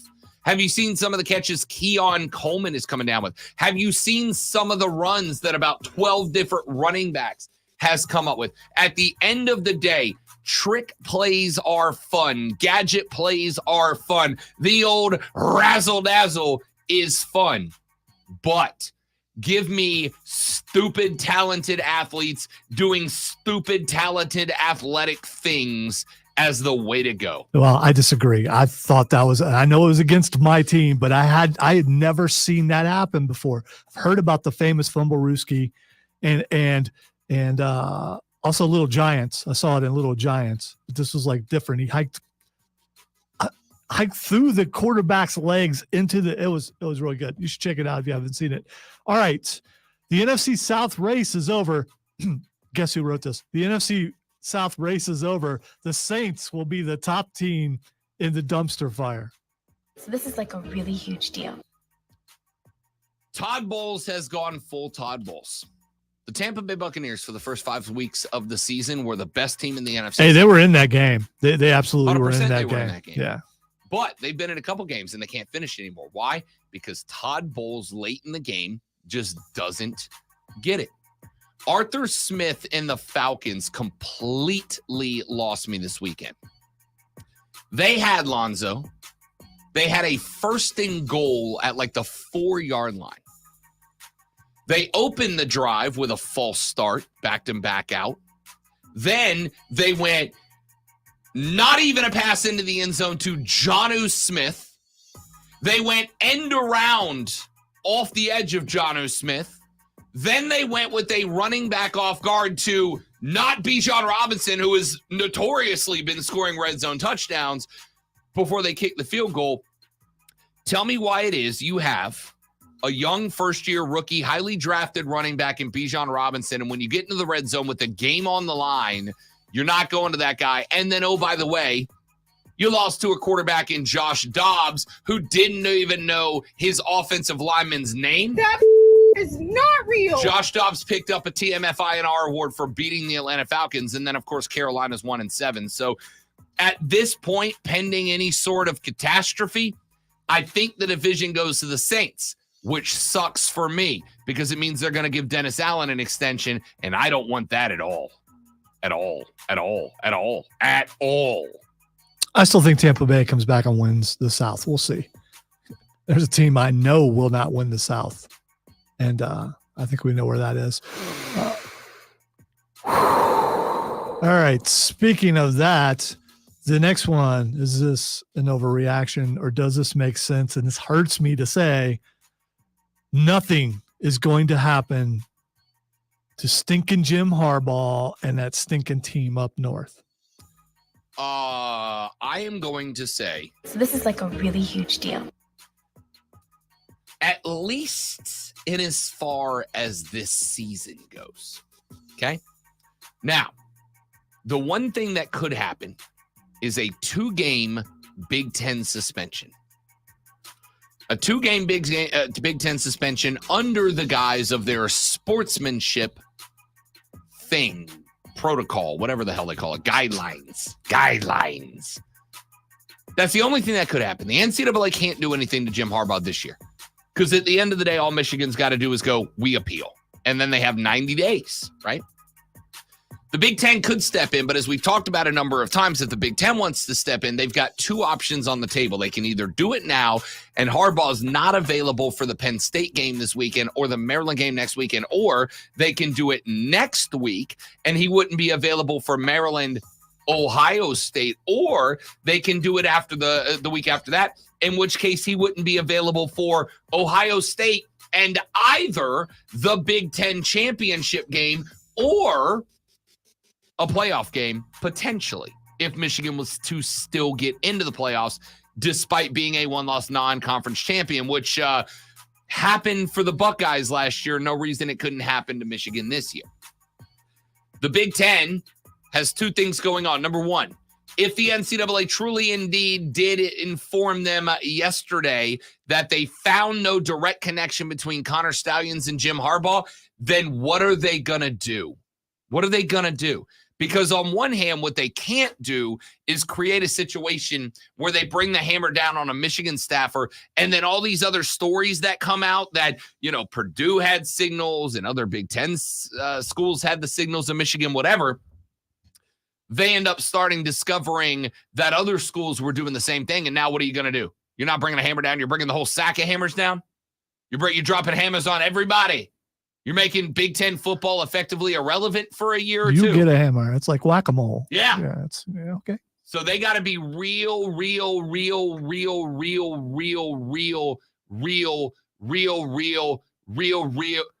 careful. That's really real. That's very real. That's like real. All right?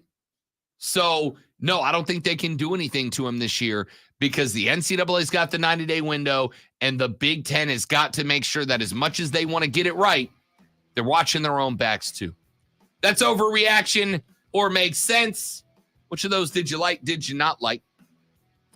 Texter said Arthur Smith's dad is founder of FedEx. Well, good. He's got a built-in job when it doesn't work out at Atlanta. How about that?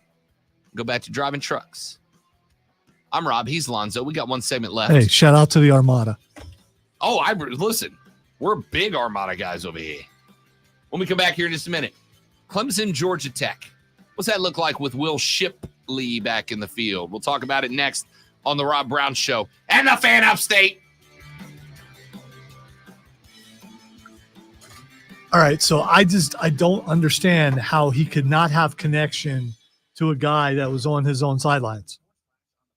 Oh, I wouldn't say he didn't have connections. I mean, I'm sure Michigan understood what this was going to look like. Did Jimmy go, hey, who's that guy? And they're like, oh, he's a student. Okay. And just keeps, okay. Right. All right. Connor Stallions tells other people in the program, here's what I saw, here's what I know, here are the signals.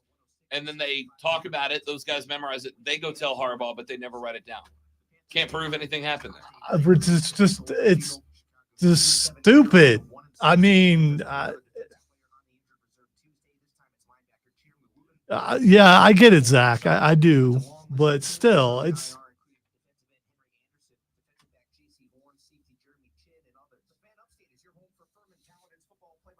So Jim says plausible deniability and closes his mouth and smiles. Yep. Okay. Yep.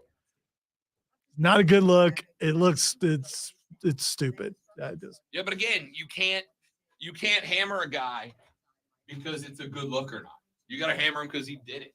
And in order to hammer him for doing it, you got to prove he did it.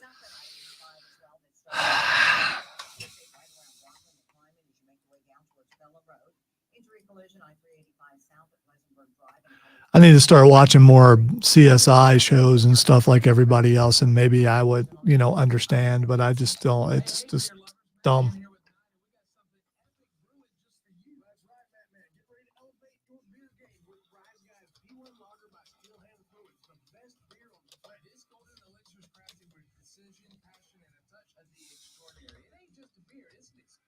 a smooth, crisp taste that'll make your taste buds dance with joy. It's like a party in your mouth. Everyone's invited.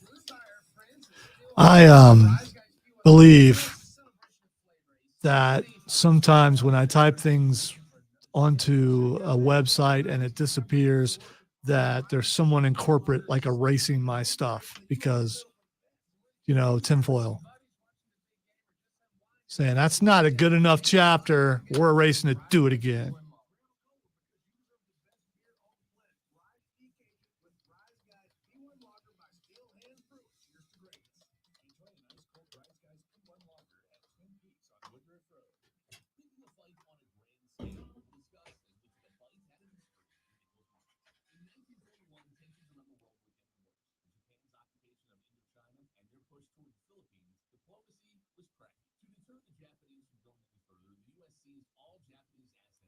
Do you think AEW's, we may ask this tomorrow, do you think AEW's pushing of the New Japan stars is working to the mainstream audience?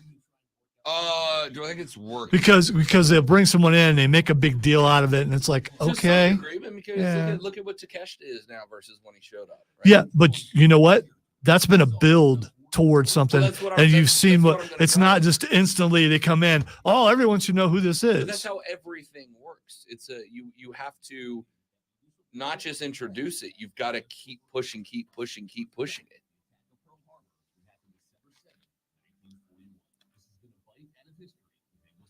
You have to not just show up and go, okay, if they don't get a great reaction on their first night, we pull them. Like you gotta let them go out there and do their thing for a few months. Because I would argue, look at Io and Kairi Sane and Shinsuke Nakamura. WWE did the same thing with those guys, and now they're all stars. You're probably right.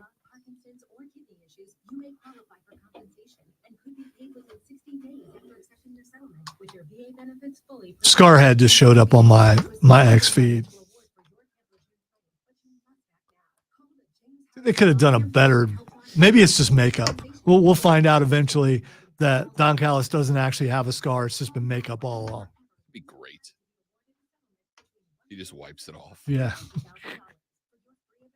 Some fan catches him like walking out of the arena without the scar on.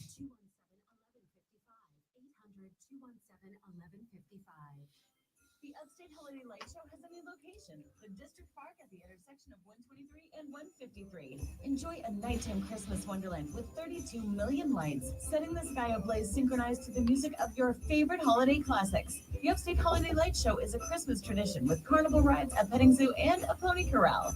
Rain or shine 7 days a week, Thanksgiving evening through December 31st. Buy your Fast Pass or get your general admission passes at upstatelights.com.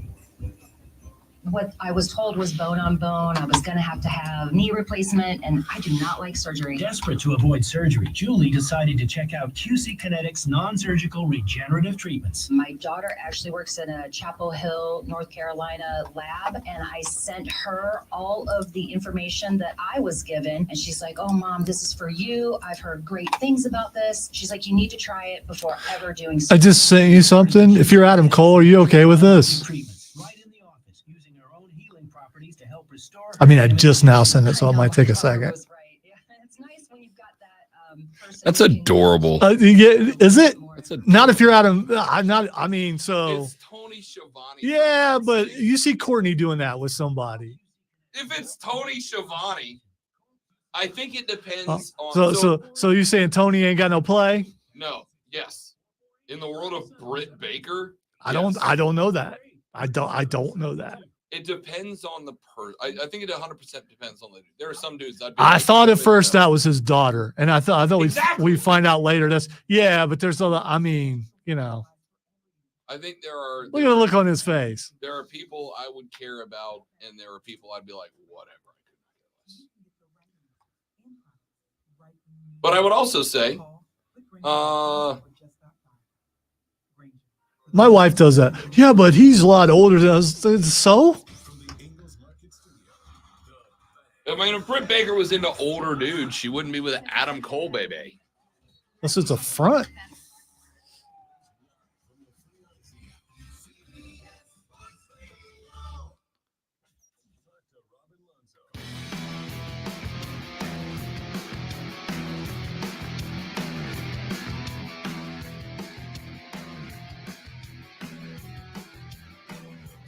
Clemson may possibly, potentially, theoretically get Will Shipley back in the backfield this weekend as they take on Brent Key and his Georgia Tech Yeller Jackets. Clemson gets a boost to the backfield. I would say a boost. Phil Maffa had a rocket strapped to his back last Saturday in Clemson's win over Notre Dame.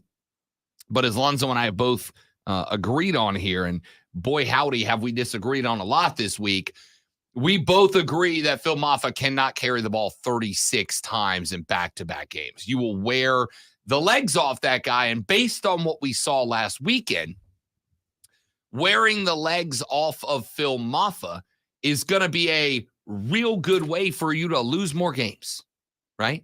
I think you've got to cut that number back. And as much as some y'all have jumped off of the Shipley ship, I think it is illogical not to have him as a ball carrier out of the backfield. Like I said, I'm in a spot now where I'm calling Will Shipley into the office, and I'm saying, look, dude, here's the deal. This year, supposed to be your year.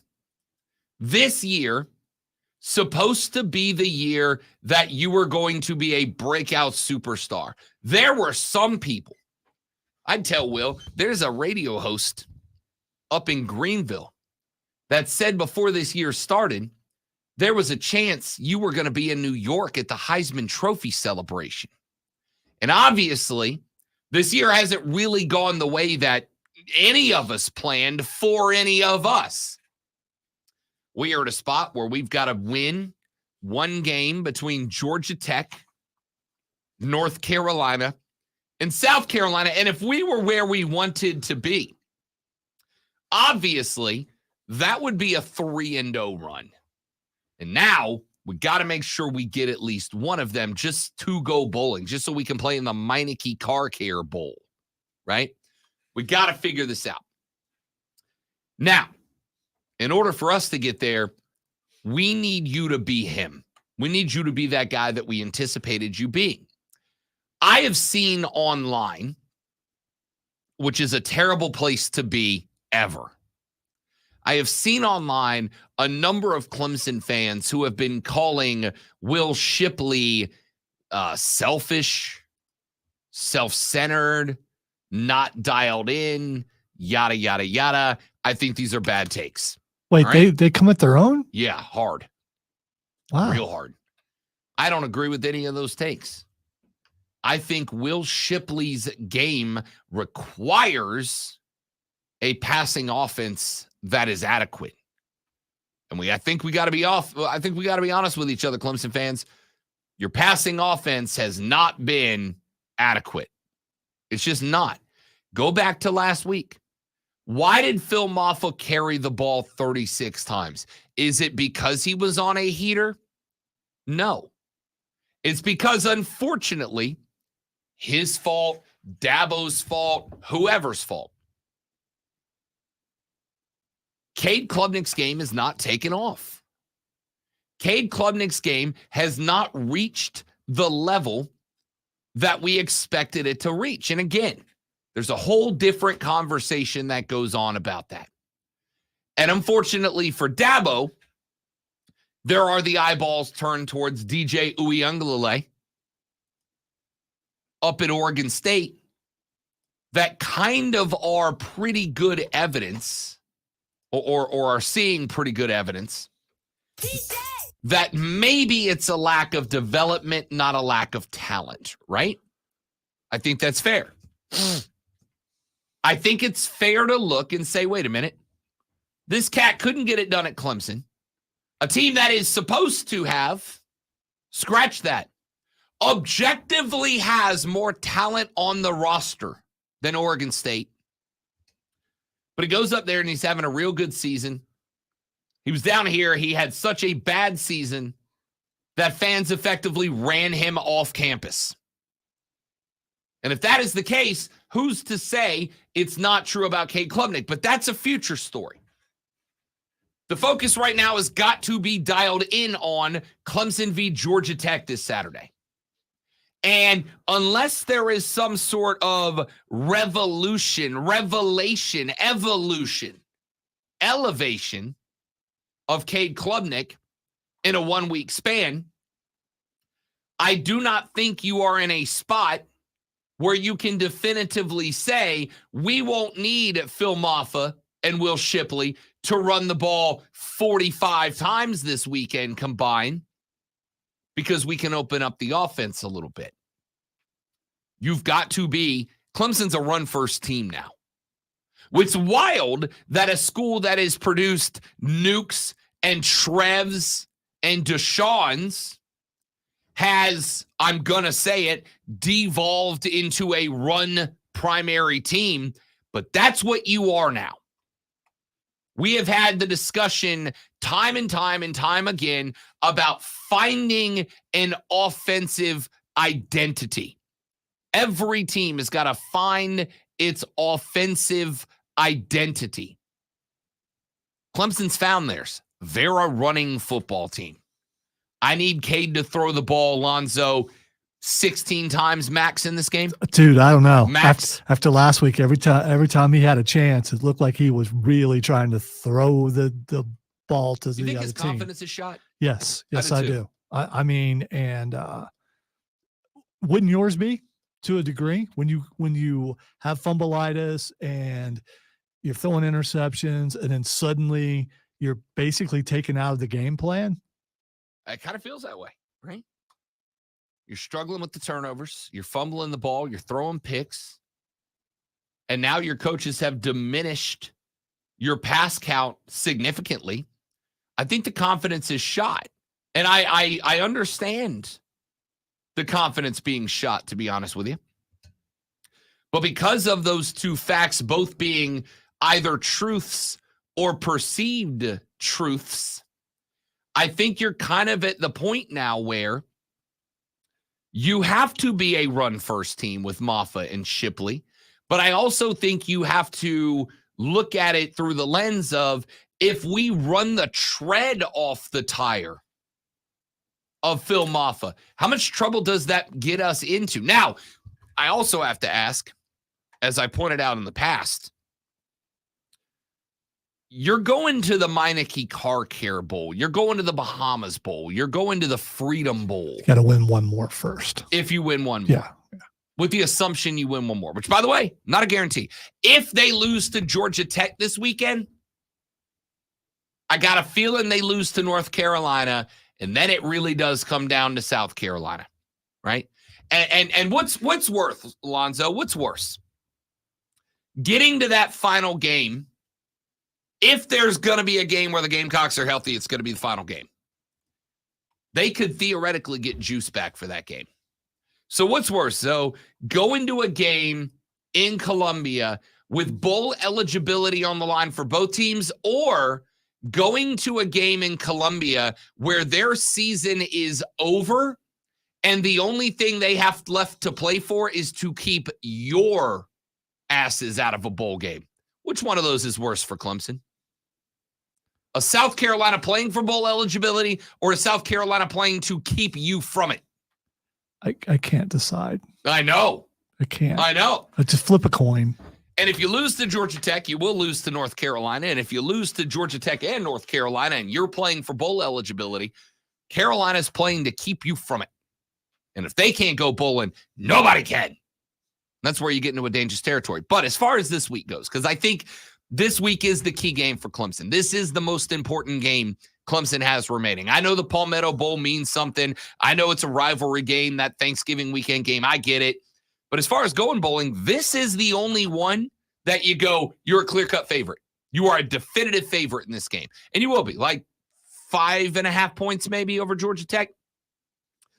But you can't run film off at 36 times. Will Shipley has got to be a part of this offense. So motivate him. Prop him up. If you're a fan, maybe stay off of TigerLoverFreedomPoster.com or whatever. Maybe don't go out there and call him selfish or conceited or a disappointment or whatever. Maybe inflate him. Maybe pump him up, because you're going to need him. You're a run-first team now. That's not inherently bad. It's just odd for Clemson. But you're a run-first team now, and as a run-first team, Will Shipley's got to be a massive part. Texter says, I don't give a how bad the Bahamas Bowl is. I'm going. I mean, yeah, why not? Texter said DJ is still completing only 60% of his passes. The difference with him is he can run the football and score with his legs. That's why his QBR is so high. It doesn't hurt, but regardless of the reason, that guy was on your team. Yeah, but Texter says, move Shipley to a slant receiver like Hunter was and start Phil Mafia. Forget about it. You know what I didn't forget about? This sports flash. Segue. Awesome segue, dude. Really. You should leave the room for that. This week's playoff rankings are out. The Ohio State Buckeyes are still number 1. Woo! They're joined by Georgia at number 2, who hosts number 9 Ole Miss Saturday, number 3 Michigan, who travels to number 10 Penn State, and number 4 Florida State, who hosts rival Miami on Saturday. Undefeated Washington sits at number 5 ahead of Oregon, Texas, and Alabama. The Lakers have reached out to league offices to discuss what they considered a lack of foul calls on the Miami Heat against superstar LeBron James. The Lakers sent a tape of what they considered missed calls in a game. James shot only 4 free throws, lower than his average of 5.7 attempts per game, a career season low for LeBron. We are your home for Furman football. Tune in Saturday as the Paladins take on the VMI Keydets starting at 11:30 a.m. right here on the Fan Upstate. Yeah, I missed the post, though.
Have you been wanting to find the secret to losing weight and getting healthy the natural way with no drugs or surgery?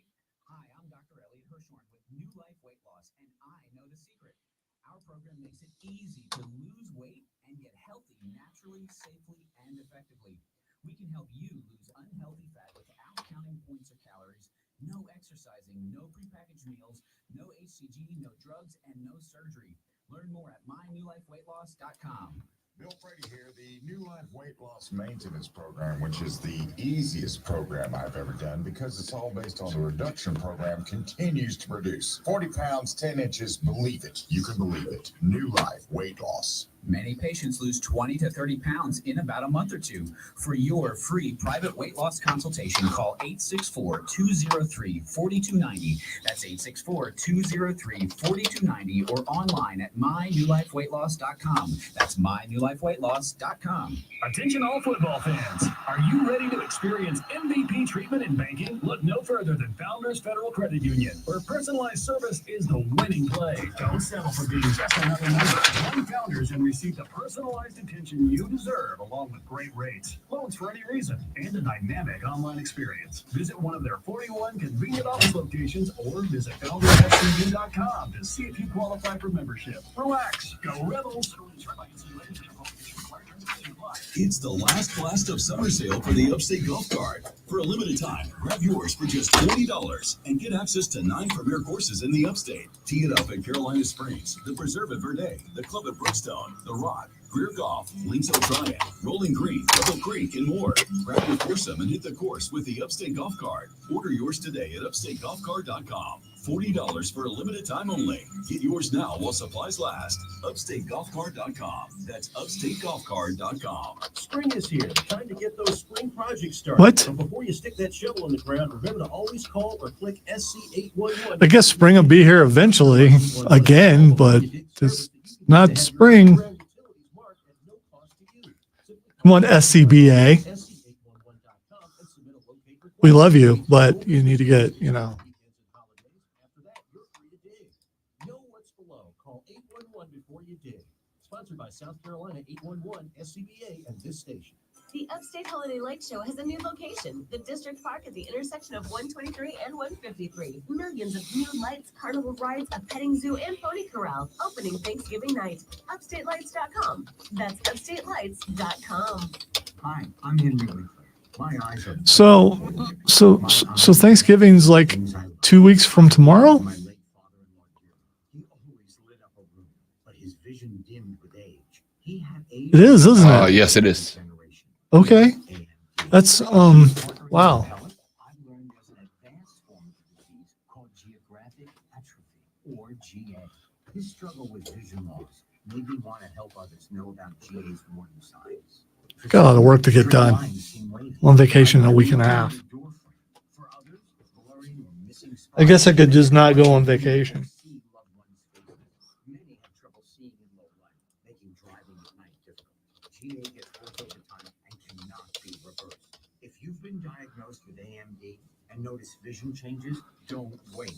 Talk to your eye doctor about GA today. Learn more at GAWon'tWait.com. That's GAWon'tWait.com. WORD Spartanburg. WFBC HD3 Philadelphia, official sports voice of you, the Upstate fan. CBS Sports Radio. Live from the fields. And check this out. An official Rob Brown lockdown. Everything's being weird. Yeah. Unfiltered sports talk. Manufactured locally for the Carolinas. This is the Rob Brown Show. Live only on The Fan Upstate. Good morning. Yeah. Does that count? Whatever. It counts. Yeah. I'm struggling this morning, dude. It's not even a lack of caffeine this time. Like, I feel great. I went to bed, Lonzo, at 9:30 last night. Me too.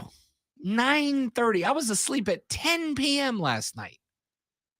That's a full night's sleep. That is 2 nights sleep for me almost. NXT had like 20 minutes left, and I went, okay, I'm warm. Let's turn it off. I'll watch the rest in the morning. Oh, you know what I wanted to tell you about? You'll love this. The lady friend and I decided that we sometimes you got to date your partner, right? No, I don't care how long you've been together. You still got to date your partner.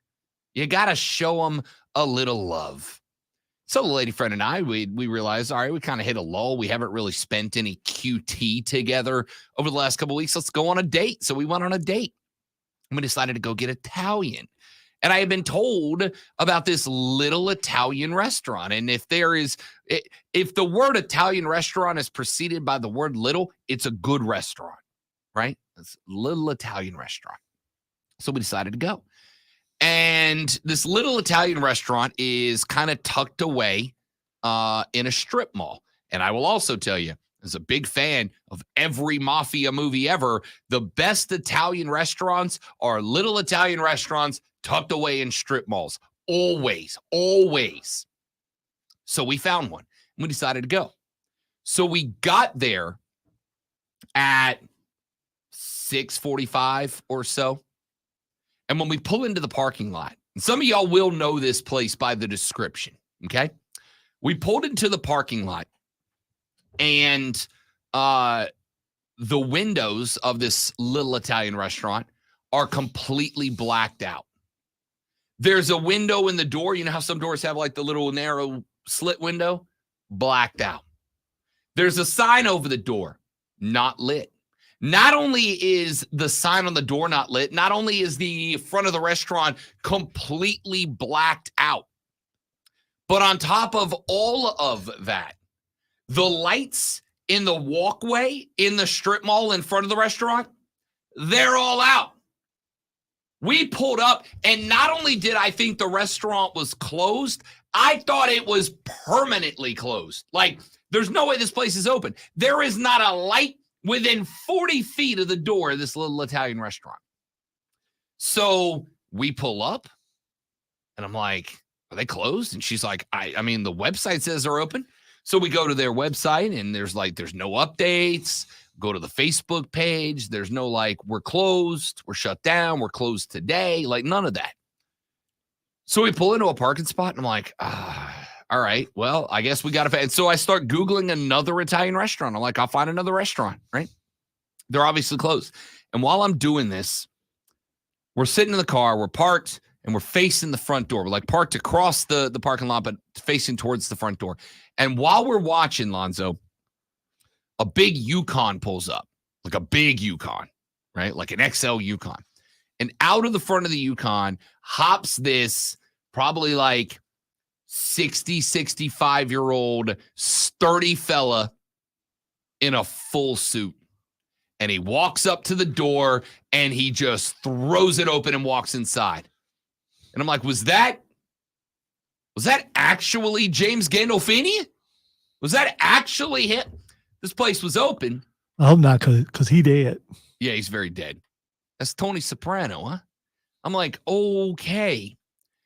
And I had this discussion in my head. I'm like, all right. A number of years ago, I lived in another town in Florida. And there was a pizza joint on the outside of town, right? It was outside of the main city limits. And it was this little dinky pizza joint. And as I was driving by one day, I was coming back in town, and I saw it, and I'm like, yeah, what the hell, man? I'm going to tell you this. I've learned one thing as a Southern, Alonzo. The best foods come out of the little holes in the wall that you would never expect, right? Yeah, I haven't found those yet. Oh, man. And I've been here half my life. But, best food comes out of restaurants that you don't want to go in. And they have the best food. So I was like, let me stop at this pizza joint. So I stopped at the pizza joint, and I walked in, and there was nobody inside. There was not anybody at the register. There were no waiters. There was nobody inside. And I'm like, is anybody here? And this guy comes out of the back. This dude in probably his mid to late 60s in a stained wife beater and blue jeans. And he looks, and I said, are you guys open? And he just goes, for you, no. I was like, all right, bye, later. I'm out. I got the same vibes, right? Clearly, I've seen enough movies. I've seen enough movies to know that if the windows are blacked out, if the door's blacked out, and if the lights in the strip mall are all turned off, but only in front of that restaurant, they got a particular clientele. I almost didn't go in. I was like, I don't know, man. And then we're like, you know what? Screw it. We're here. The sense of adventure that is mine was like, nope, I gotta know. I gotta know. We go in, open the door, and that guy that walked in before us, where else is he sitting? Back far corner booth. Now, this place is not real big, right? Legit, Lonzo, the entire dining room was like the size of our studio. The whole restaurant was like the size of the studio. Maybe a little bit bigger. That guy's in the far corner, sitting by himself, already with food in front of him, facing back towards the door. That sounds like owner to me. That's a guy, right? Think he ordered ahead, or they just saw him come in? I don't know. Okay, I don't know, and I never developed the rocks to be like, hey, boss, what's your story? Clue me in here. I'm very curious for no reason at all. So the extrovert, the guy who's the loudest guy in the room said, not last night. Okay. Not last night. All right. So we sit in the corner, and the real story is probably, yeah, he's like an owner or an investor or a partner or whatever. And they probably just, he comes in every Tuesday at 7:00 and he gets his lasagna and he's good with it. Or he's a member of the Spartanburg Mafia and he's on assignment. In my head, that's exactly what happened. In my head, I'm like, oh, that's the Don, huh? In my head, this dude's like sitting in the corner, and I walk in, and he's like, hey, what are you doing here? Right? So we sit down. The folks that work there could not be nicer. Could not be nicer. They sit us down. They're like, all right, would you like some wine? We're like, yeah. I went ahead because this was, in my head, I'm in that movie. Completely in that movie. So I went, I literally got a bottle off the bottle list. I don't ever do that, right? Because I know me, and if I get a bottle, I'm going to drink the bottle. The whole bottle. I'm like, yeah. I didn't say it like this. I'm like, yes, sir. May I please have a bottle of your finest red blend? In my head, I'm like, something from Tuscany, huh? It's not how I said it. So we get a bottle of red wine. We get some food. We get some, I got some mussels and a nice white butter sauce. She got some salmon carpaccio. All right. Then we got the baked ziti with the Italian sausage, the sweet, spicy Italian sausage. She got a plate of lasagna. And I'm sitting there at the table, and I'm just like, man, I wish I had a pinky ring right now. Just one big diamond right in the middle of it. So we're having this right before we order, guy comes to the table. There was like one waiter, and then this guy comes to the table who I assume this guy's got to be the owner. The most Italian dude I've ever met in my life. And he's explaining the specials, but he's using the Italian words for the dishes, right? Like, it's not like rigatoni with a nice tomato. He's like, we got, and I'm like, I got no idea what you're saying. And that's exactly what I want, man. I want that right there. Turned out he was using very Italian words to give me baked ziti with sausage. And I got to tell you, it's better than my own ziti. And I've taught myself a mean baked ziti. A mean baked ziti. All right. So, did you put your back to the door though? Hell no. Okay. I'm just, all right. Just making sure. No.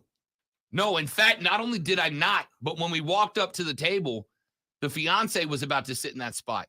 And I walked to the other side, and I told you, I'm in a movie in my own head right now. I walked to the other side, and it was, we were sitting in a booth, right? So I walked to the other side, and I just like held my hands out. Ma'am, why don't you have a seat right over here? Huh? I feel like this is your side of the table.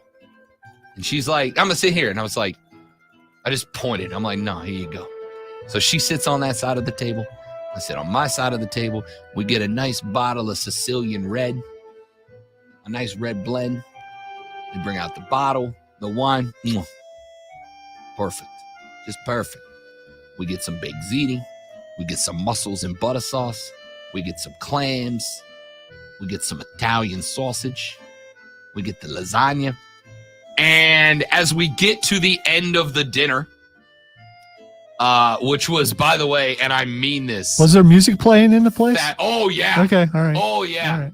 Literally this. Okay, I'll just it was good. Perfect, dude. It was like this, and then it would stop, and then it'd be like a Dean Martin standard, and then it would go back to this. There's a restaurant down the road that does that too, a pizza place. That was great. There's a lot of Dean Martin plays in there. Yeah. So my favorite, but we're getting to the end of the dinner. And the guy comes out with a check, and he puts the check on the table. We talked a little bit about the food, and he's like, yeah, this is how we make this. Because I got quiet, because I love to cook. So I always like to learn new things from specifically people who are like specialists in that. And I have been working on more Italian food. I love Italian food. So I had some questions specifically about how we made the white wine butter sauce for the mussels, because I'm a big seafood guy. And that's a good sauce. And he's talking to me, and I didn't realize I was doing this. And I feel like a class A for doing it. But as he's telling me about the food, just more and more progressively, I start talking back about the food, right?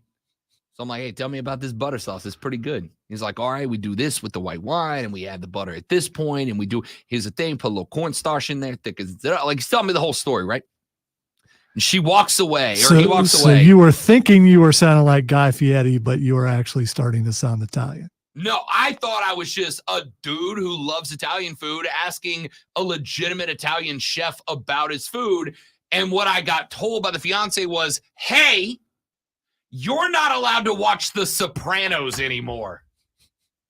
And I agreed with that.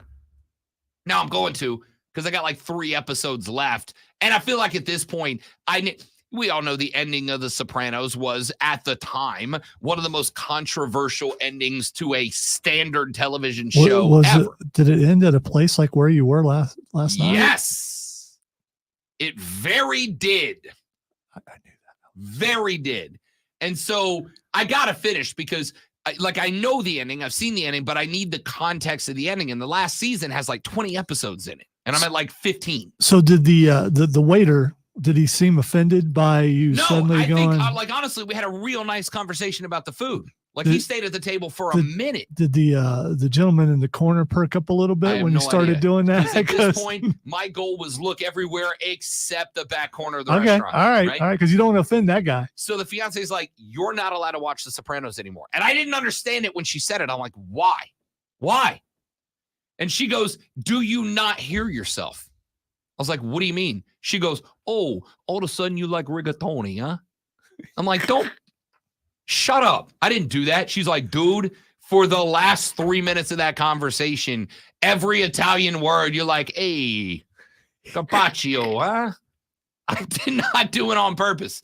I've just watched too much Sopranos, but I am going to tell you, if you know the restaurant that I'm talking about, go, because it was phenomenal. The wine was great. The mussels were spectacular. The baked ziti was better than mine, and I make a mean baked ziti. And this place was spectacularly good. So we were getting Should we go in and say Rob sent us? No, okay, you should. Okay, all right. The best part was I was getting it was date night. It's date night. And because we hadn't been on like a real, like we do stuff together all the time, but we hadn't been like a date, like me, you, Italian dinner, bottle of wine, date. I put on a suit last night to take her out. I hadn't done that in a year and a half, right? Okay. These are unrelated. No. Dark suit. Gray pants, black blazer, white shirt. So what you're saying is When you fit where you went. So you didn't decide we're going to get Italian, so I'm going to dress like the mob. No, you didn't think that? I mean this. I dressed up because I wanted to dress up for her. So just like you didn't notice how you were talking. So there's no chance that maybe in the back of your mind you're going. For the record, all right. For the record, we had talked about Italian earlier in the week, but I told her, as I always do, right? You pick. I don't care. Look at me. I'm very clearly not picky when it comes to food. All right? I'm clearly not picky. I'm a fat. Said you pick. And so she picked this place. She's like, I've heard real good things about it. I'd like to try it out. And I was already dressed. I had the suit on. When we're driving there, she's like, you might be overdressed. I don't think this is like a suit establishment. And I was like, all right, well, I don't care. I dressed up for you, not people around me, right? The minute we walked dressed in, up for the restaurant, dude. No. I swear to you, I did not. Because the other options on the table were like a pizza joint and a sports bar, right? I dressed up for her because, and this may shock you, I don't care where I am. I'm going to do me. All right? I'm going to do me. So I dressed up for her because, who doesn't appreciate their partner putting in a little effort every now and then, right? Just put in a little effort, fellas. Just a little effort. It's amazing how much better your life will be if you just put in a little effort. So we get to the place. And as we're walking up, I'm like, yeah, she's right. I might be a little overdressed. I might leave the blazer in the car. And then I didn't do that. And we walked in. And the balance between I'm a poser, not on purpose, but I look like a poser. And was like this much. I've seen you dressed up. You're comfortable like that. 100%. So a person who's a poser does not look comfortable in what they're wearing. Listen, I was killing it last night. Killing it. To the point that when we got home, I told you about my cardboard, not jewelry box, relax, but my little cardboard box that I own, it's got all my stuff in it. I got a little case that has my dad's stuff in it. So I've got some of his old rings and chains and stuff.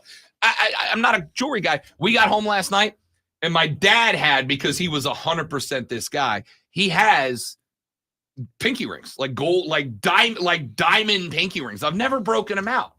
And immediately got home and I was like, I wonder if this fits. Because if so, this might be a look I go for from now on. Anyway, the restaurant was spectacular. I fully endorse it. And he would if you happen to call the business office downstairs. We got room for advertisement. Dude, it was delicious. It was delicious. But there was in the back of my mind 100% a full-fledged episode of The Sopranos I was starring in. Except for the end part where someone gets whacked. Nobody got whacked. As far as you know. As far as I know. Was my dude still there when you left? Again, I don't think I can explain to you how much I was actively not looking that way. You would have known if the door opened and closed, right? Did anybody else come in while you were in there? I didn't see him lose. I also went to the bathroom once or twice. Let me tell you how hard I was trying not to look at that guy's booth. You had to walk by it to go to the restroom. I don't know what color his eyes were. All right? Well, if you saw those, you probably wouldn't be here today. I had to walk by his booth twice to get to the restroom while we were at dinner. Once right when we got there, once right when we were leaving. The whole time I'm like, hey, I wonder what's back in the kitchen. Because that's in the opposite direction. I'm going to look over there. Texture said, dude puts cornstarch in his beurre blanc. Sorry, the saucier in me was triggered. I was just saying words. I don't remember exactly what he told me. I've got it written down, though. 100% it's in my phone. 100%. Saucier is not a thing, is it? Yeah. A saucier? A sauce expert, a sauce specialist. I know what I could get it. It's inferred in how the word is said. So you know what it is, but you don't know if it's a real thing.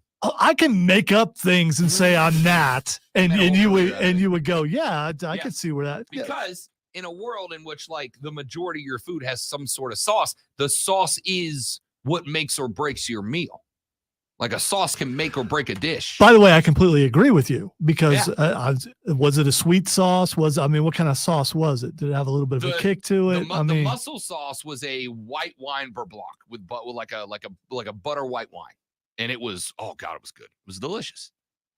Texture said, Rob's toxic trait is assuming all old Italian men are mobsters. LOL. Dude, this dude walked out of season 3, episode 4. All right? And the way he threw that, and by the way, now, you go to a nice restaurant, I expect to wait on my food. I expect to wait because you're in a nice restaurant, they're preparing the dish correctly. They're not pulling it out of a box. Have you guys noticed he can't get rid of the mobster voice? It keeps creeping in. I am willing to wait on a good meal at a nice restaurant. This dude, there was no waiting. He walked in, and by the time he walked in and we followed him in, and I got in and told the waiter there were 2 of us and we'd like a table, please. This dude was already not only in his booth, but had at least his appetizer in front of him. I was like, hey, that guy knows somebody, yeah? All right. That's a dumb story, but I couldn't get it off of my brain after Alonzo brought it up. I am hungry, though. I'm not going to lie. I might go there for lunch today. I will go home and change first, but I might go there for lunch today. All right? Show some respect, huh? Tex said if the guy is 300 pounds on about 5'8", his nickname's probably Tiny.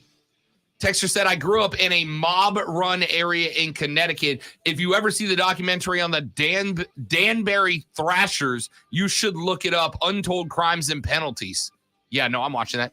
And one texter immediately hit me with the name of the restaurant and said they have amazing food. Yes, they. You know what? Who cares, right? It's a good thing.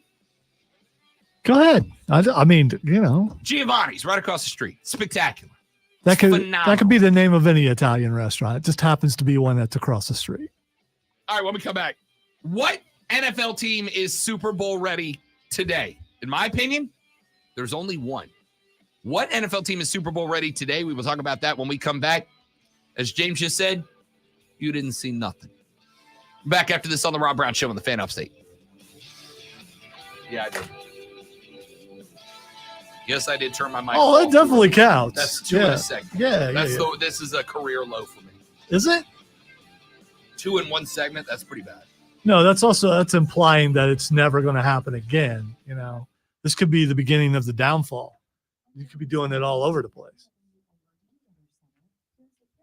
Maybe you're really worried about that guy in the corner. I hope he is.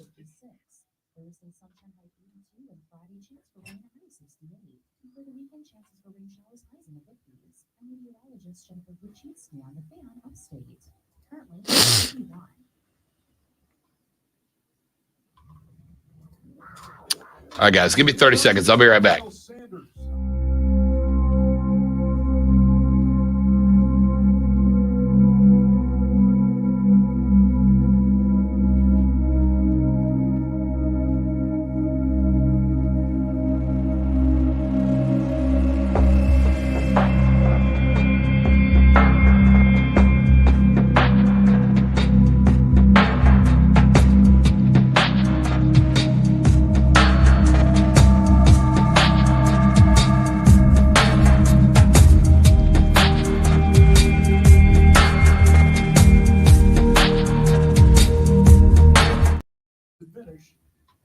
All right, thanks for hanging out, y'all. It's Giovanni's right across the street on Woodruff.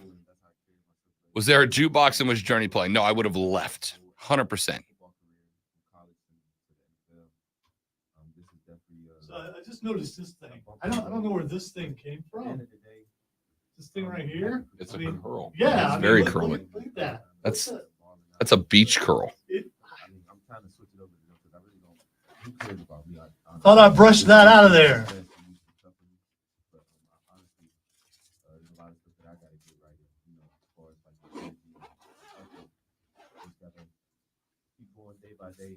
Straighten my hair right now, it'd be like 4 inches longer. Let Raven do it once. Look just like Axl Rose. Scary. Diddy said, if this weren't so hilarious, I'd be wondering if I should be offended. Yeah, I saw that.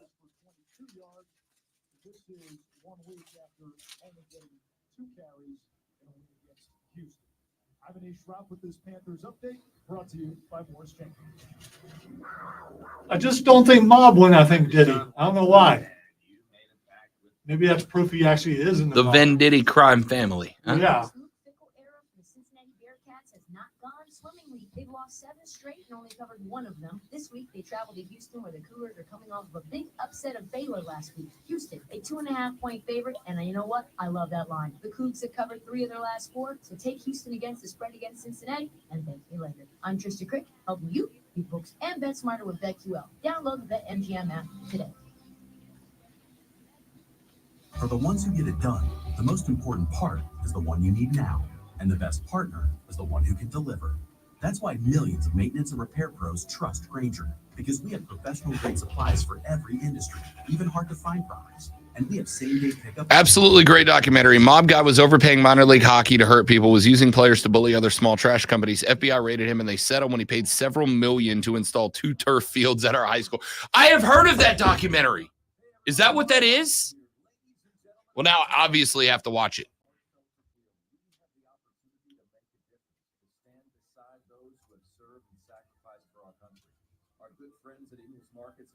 All right, I'm Nolan. Is it on like Netflix or anything right now? I'll find it.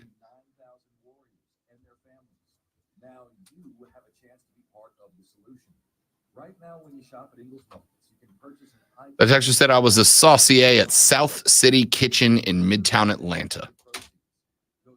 I didn't realize it was a thing. I mean, you know, I do now, I guess. Or the ruse continues.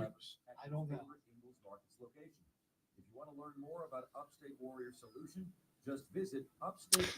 A saucier is a professional cook who specializes in sauces. They are also responsible for preparing stews, hot hors d'oeuvres, and sautés food to order. Okay.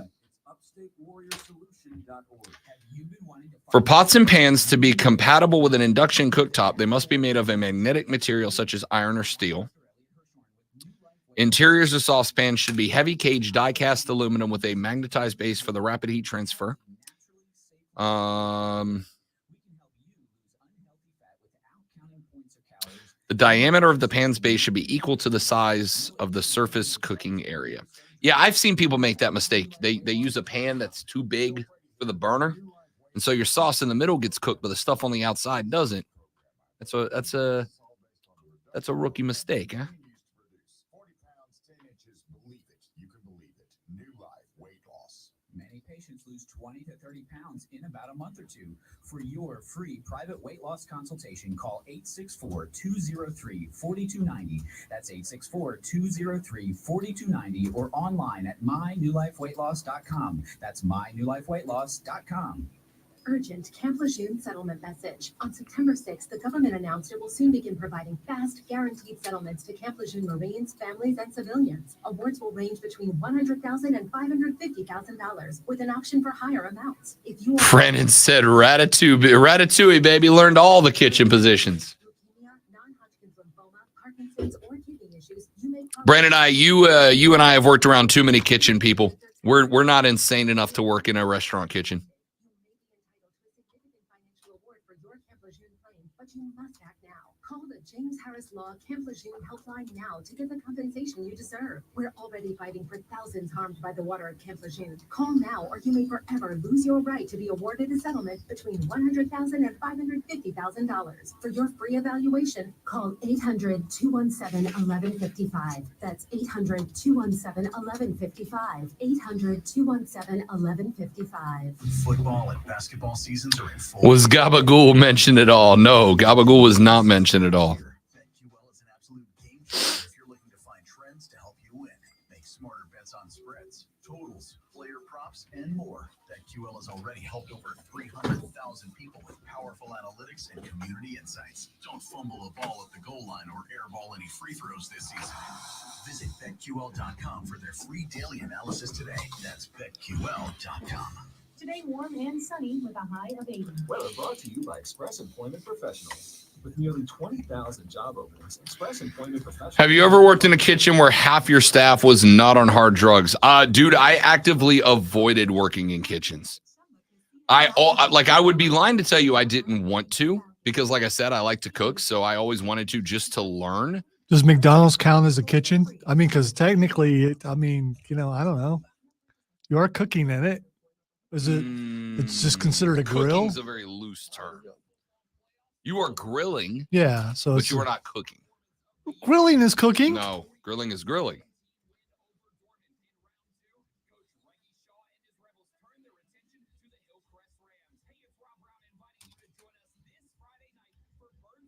I don't believe I've had. Is it Nachi? Nachi? No, I don't know how to say it. Gnocchi? G-N-O-C-C-I? Yeah, because Mama Diddy's coming to town, and he just invited us over for some gnocchi. Diddy, yes.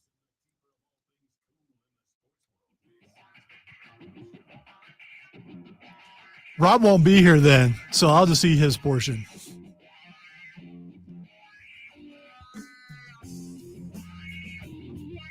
So, what NFL team today is most Super Bowl ready? So I know what you're going to say. At least I believe so. And no, I didn't look at it, so I don't. What am I going to say? Philadelphia. That is 100% what I'm going to say. Yeah. It's Philadelphia Eagles. And I don't see how you could say anybody else. Now, I think there are teams that showed they are driving towards being Super Bowl ready. I think there are teams you can say, well, this went wrong, that went wrong. I think Kansas City is very close, without a doubt. I am interested to see if the 49ers can get back to form when they get Debo back in the mix. I think there are a handful of teams that you could say are real close to being ready. But the only team that looks today like they are a favorite, and you and I have had this discussion, I love this season in both college and pro football, Zoe, for one reason, and it is that parity reigns right now. If you say you know, you don't know, because we don't know. Parity reigns right now. Parity's incredible. In college football, there are right now 11 teams that are at the worst a one-loss team. There are 11 teams I can make an argument why they can win a natty. Do I necessarily think Louisville can hang with Michigan right now? No. But this ain't a best of 7, bruh. It's a 1-game playoff and a 1-game championship. In the NFL, the only team that I look at right now and I go, can, not will, can, not should, can beat anybody they line up against is the Birds. It's Philadelphia. Kansas City, right now, in my opinion, would be a probably 2.5-point dog to Philadelphia if they played today. But I would also make the point that Philadelphia is an A.J. Brown off day away from not being that team. Wasn't Philly picked to win the Super Bowl last year? I don't think going in, but once we got into the playoffs, it certainly looked like they could have, should have, would have been, right? I think the Birds right now, between Swift, Brown, and Jalen Hurts doing something that I honestly think a lot of other quarterbacks in the league need to pay attention to. Jalen Hurts does just enough plus one more step, right? And I mean, hadn't that kind of been the Eagles' MO? Because on one hand, looking up and down the results of the season, the Eagles' only loss came to the Jets. Like I said, this is why I say parity reigns. Every team has a bad loss. Kansas City's got Denver. Philadelphia's got the Jets. Every team has a bad loss. But the Eagles have a handful of good wins. And it's like, with the exception of the night they beat the hell out of the Dolphins, who, by the way, the Dolphins, I would love to have in this conversation, but the Dolphins can't beat anybody over 500. With the exception... Did they actually leave Germany? I don't know. Maybe they stayed there. Might better have them on the practice field the next morning. With the exception of the Jets game, the Dolphins do the Eagles do just enough. The Eagles do just enough. And that's just enough to win, right? We talked about this very briefly yesterday. And I think that kind of comes down to Jalen Hurts. I think Jalen Hurts has done an excellent job fitting in on a team that, let's do it this way. Dak Prescott has a average day, the Cowboys lose. If Patrick Mahomes has an average day, Kansas City loses. I think most of the teams, the Bengals, Joey B has an average day, Cincinnati loses. The Buffalo Bills, Josh Allen has an average day and loses a Josh, the Bills lose. All of these teams have gotten to a point where if their QB has an average day, they lose. Buffalo's that way. Baltimore is that way. Jacksonville is that way, I think. Kansas City's that way. Hell, Detroit's that way. Brock Purdy has done nothing but been average, and the 49ers have lost 3 in a row because of it, right? Brock Purdy came back down to earth to the point that I can't even do his name the way I want to anymore. And they've lost 3 in a row because of it. The Eagles don't feel that way to me. Like, they need Jalen Hurts to be an NFL quarterback. But they don't have to they didn't create a situation around him that it's only up to him. They built an offensive line that can absolutely run the ball if Hurts is off for a day. They've got a wide receiver core they built around him. Not in terms of, let's go find 2 or 3 massive wide receiver ones. They went and found guys that fit. Devontae could not play a better game for Jalen Hurts. They fit perfectly. A.J. Brown, same situation. They created a wide receiver core around Jalen Hurts where if he's just a little off, his wide receivers are going to pick him up. And then defensively, Philadelphia has quietly been one of the best teams in the NFL. There is no question the single most Super Bowl ready team today is the Philadelphia Eagles. I don't like to say it, but it's true. You know, I don't know if you knew that it worked this way, but they have to play somebody. I don't disagree. So right now, who's the most Super Bowl ready in the AFC? The answer I'm going to give you is not the answer you're going to like. I want your answer. It's not about whether I like it or not. The Baltimore Ravens. I kind of figured you'd go there, but what have they done in the playoffs? I mean, you didn't ask me who's the most Super Bowl ready in 2022. All right. You asked me this year. They haven't been consistently good this season. They've had a run of games where they look really good, but I don't think they've been consistent the entire year. They're 7-2. They've won 4 in a row, including a win over Detroit and a win over a win over Tennessee, Detroit, Arizona, and Seattle. And oh, by the way, they put up 30 in all of those but one when they put up 24 against Tennessee. They're out in the first round. I mean, that has been the trend.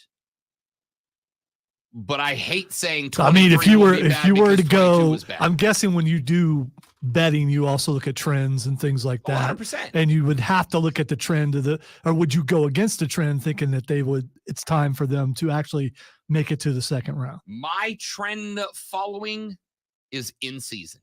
That is why when we do the Robbie Remix on Tuesdays, I don't give a darn what you did in 2022. I care what you're doing in 2023. Let's take a break. We'll come back. Wait.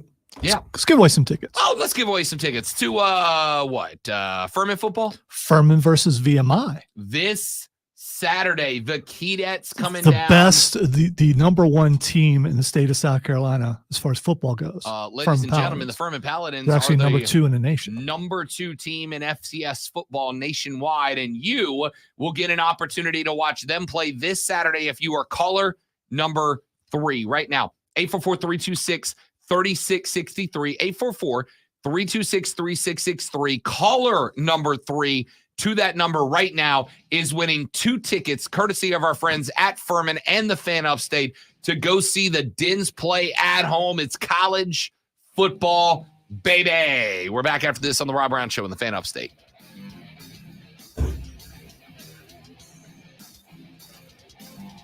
Segment. Now you know I felt that one day. Golly. That one day when I did that. All right, guys, we're going to step away so Alonzo can answer the phone. We'll be right back.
Dun, dun, dun, dun, dun. All right, question for all of you listeners. Can you hold the phone receiver and use your shoulder to hold it so you can type? Because I can't do that. My neck is too big. My head is too big. If I turn it sideways, I will launch the receiver. So I have to type one-handed. And if my mouse moves to the right a little bit, it's where computers are so good and they memorize everything, they decide to just put something in there that you have typed before instead of what you're trying to type. This is my struggle. But at least I remember to turn my mic on and off. So I have that. It's not that I remember. It's that I reached over because I always try to you quick hooked yourself as soon as I'm done. And yes, I quick cut myself twice in 2 segments. I just want to see if he was listening. I always listen. I just don't always respond. Or care.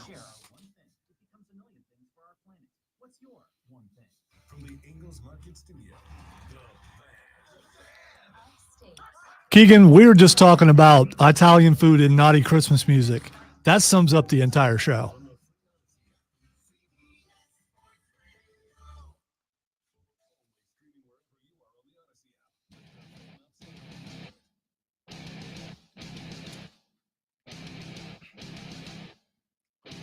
So we had a texter that texted in as our saucier, and it turns out he's the guy that always writes in and requests. Messi!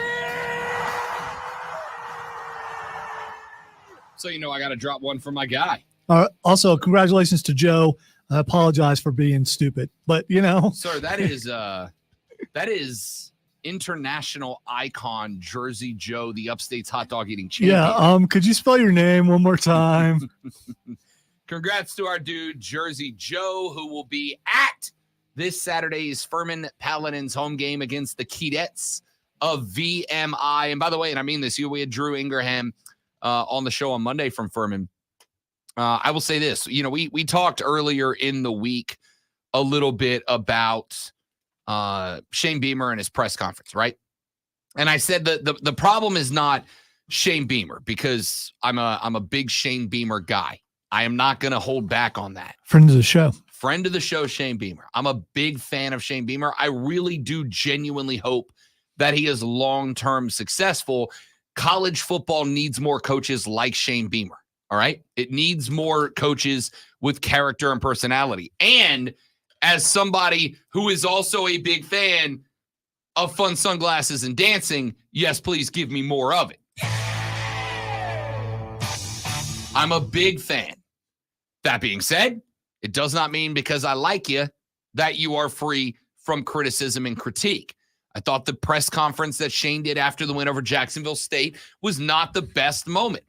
And it's not that it was like he was up there acting like a jerk. I don't think that at all. I think he committed a cardinal sin of coaching that is probably the most frequently committed in coaching, which is to lob a bomb at your own fans. Now, the reason it's the most frequently committed is because you might say something that you don't recognize is a bomb when you launch it, right? Don't we all do that? You say something that in your head is innocent. It's not a big deal. You're not thinking twice about it. It's just, you just say something, and then the other person goes, well, that was kind of bleeped up, dude. It was kind of messed up. And you're like, I swear to you, I didn't mean it that way. Yeah, that usually results in someone across the way going, that's the dumbest thing I've ever heard. Exactly. Yeah. Exactly. And then you tell that person, turn your mic off and don't talk during the show anymore, right? That's just kind of how the game works. And so the reality is I don't think Shane meant anything by what he said, but he still said it and it still came across the way it came across. So the problem you have there, and what I said earlier in the week, was it's not the best look to come at a fan base that's rolling out 80K strong for your home games at over $150 a ticket to do it. And the reason I'm telling you this is because Furman Paladin football is not only good football, not only are you getting to see the number 2 team in FCS in the country, a team that has a real good shot at being your FCS national champions this year, but it is as fan-friendly, family-friendly, and affordable as any sporting ticket you are going to find for that caliber of performance anywhere in the country. Dude, Furman Paladin football on Saturdays at Paladin Stadium is great. So congrats to Joe. I think Chris was our winner yesterday. I don't remember. It was like 24 hours ago, and I'm dumb.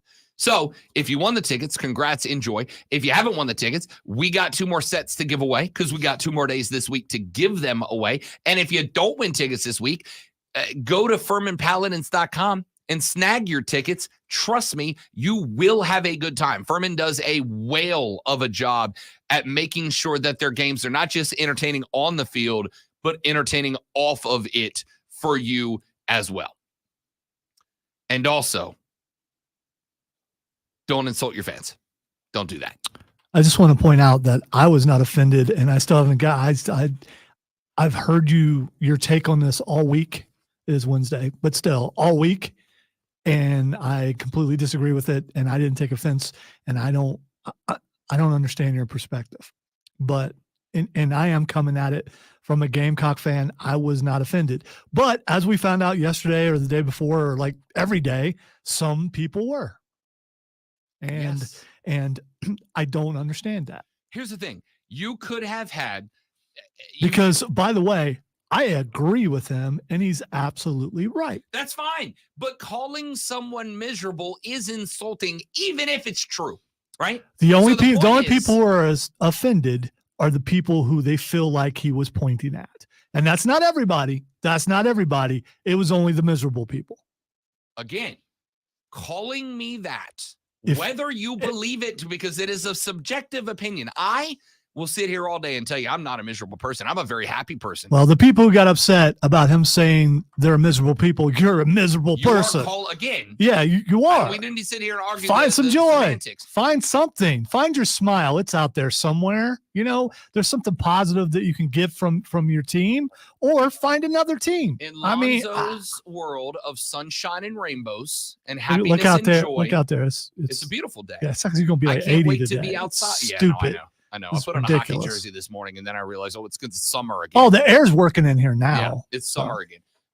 To call someone miserable is an insult, even if it's true. One thing can be true and also an insult. So to call the fan base, of which you and I, and again, all we know is the representative audience that is participating in this show. But as you learned the miserable on Monday, a good chunk of the people who interact with this show agreed with me. Okay. So whether it's the most miserable fan base in America or not, and I don't think it is, but whether it is or it is not, a large chunk of the fans who participate in this radio broadcast agreed with me and therefore felt offended by what Shane had to say. Now, do they need to get over it? Yeah, you need to pack out that stadium for the rest of the season in every home game. You need to support Shane even if he ticked you off on Saturday. All those things can be true.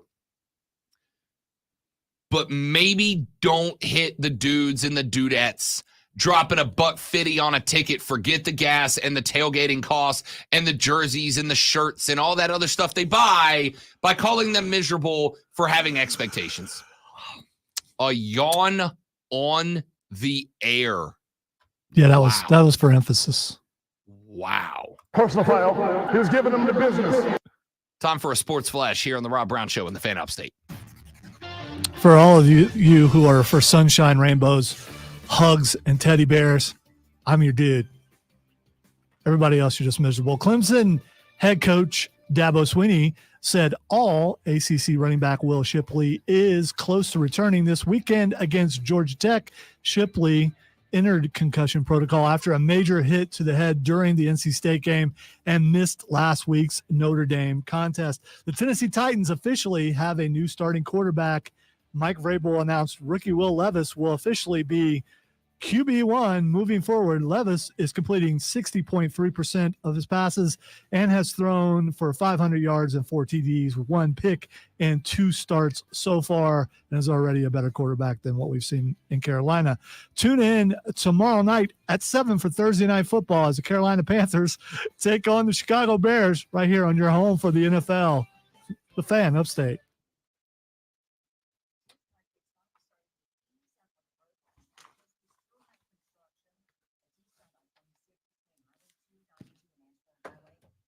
That's like an emo state of mind, right, Zach? I think.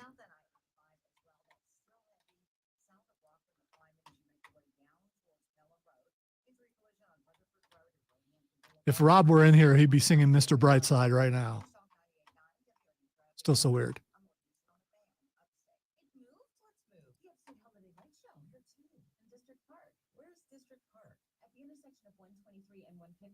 Near Greenville against Speedway. They have millions of incredible Christmas lights and music, a giant Christmas tree, a 600-foot long light tunnel, carnival rides, and even... No, it's too late for that. Upstate Holiday Lights sounds great for the family. How do we get tickets? You can get info and buy tickets and fast passes at upstatelights.com. We went last year and the kids loved it. It's a Christmas tradition. I'm taking my family to Upstate Holiday Lights. We'll meet you there. Probably more than once. The family loves it, and it puts everybody in the holiday spirit. It kickstarts our hollies and jollies. The Upstate Holiday Light Show at your new location, District Park, at the intersection of 123 and... Did you just openly laugh about a game that we are promoting on the air? Yes, I did.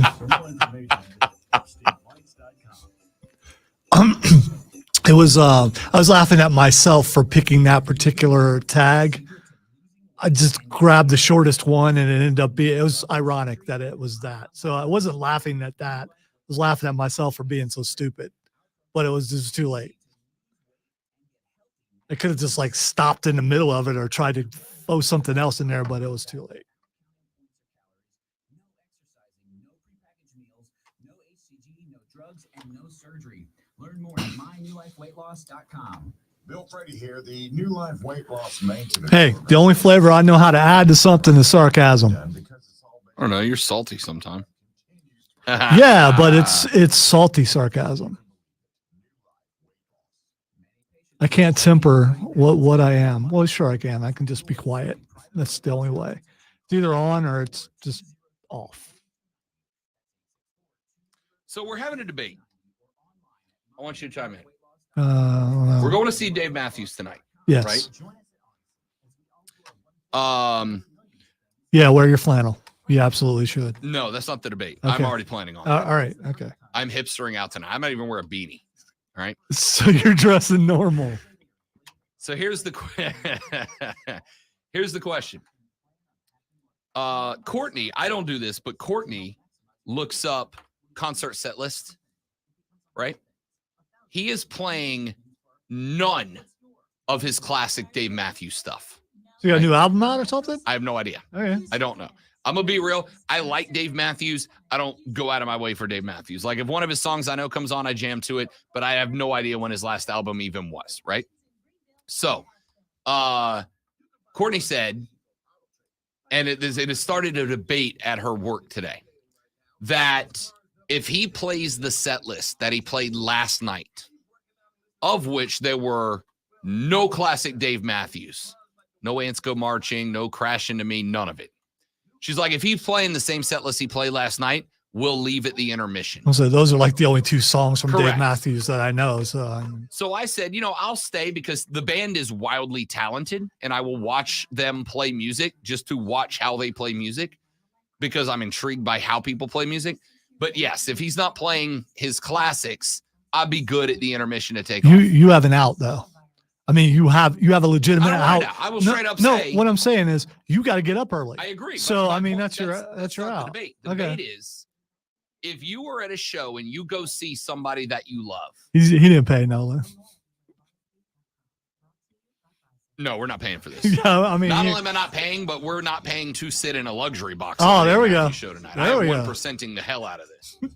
My question is, you know what? I'm going to ask this on the air. Okay, it's a fair question. Why not? Yeah.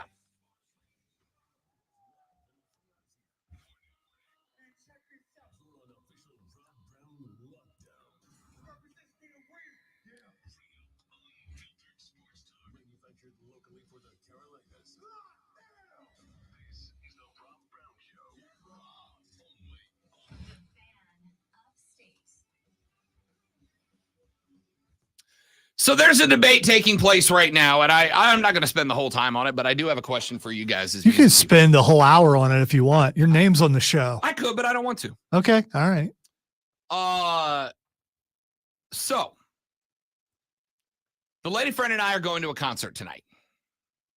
Concert that we have been excited about for a little while now. The lady friend likes to, and I understand it's not my bag. I like that moment when you go see a band that you like. I like that moment, Lonzo, when you recognize the song that they're about to play. That first couple of notes where you're like, oh, this is whatever. And you have that moment of euphoria of, I'm about to see an artist I like play a song that I like live. I like being surprised, but there's also a strategy behind set list jumping, as she does, in that, all right, if I got to go to the bathroom or if I want to get a new beer or whatever, I know into the spot, into the set list where the good breaks are, right? All right, they're going to play these two classics, and then they're going to hit me with some new album stuff that I don't really know. So this is my good spot to go hit the concession stand or the bathroom or whatever. So you don't immediately go out and listen to the new stuff and go, okay, I don't know this song. Let me listen to this. No, I'm saying at some point I got to pee, right? At some point I got to pee. And if you're going to give me the choice of, do you want to walk away from a song that you love for 15 years, or do you want to walk away from a song you've never heard before because it's on the new album that's not released yet? I'll go with, I'm going to go pee during the song that I don't know, right? So she does that for planning strategies. I don't pay attention to it so that I'm surprised every time a song I like hits that first da-da-da or whatever. So we're having a debate because we're going to a show tonight of a band that is... Why are you reluctant to fill out the name? Because I'm relatively sure we are involved with this show. So? Us. Yeah, I don't think that's a problem. Okay. I mean, because you're not being negative. You are a little bit. I am a little bit. A little bit, but at the same time, All right, fine. If I get in trouble, it's Lonzo's fault. All right, I'll own this one. All right.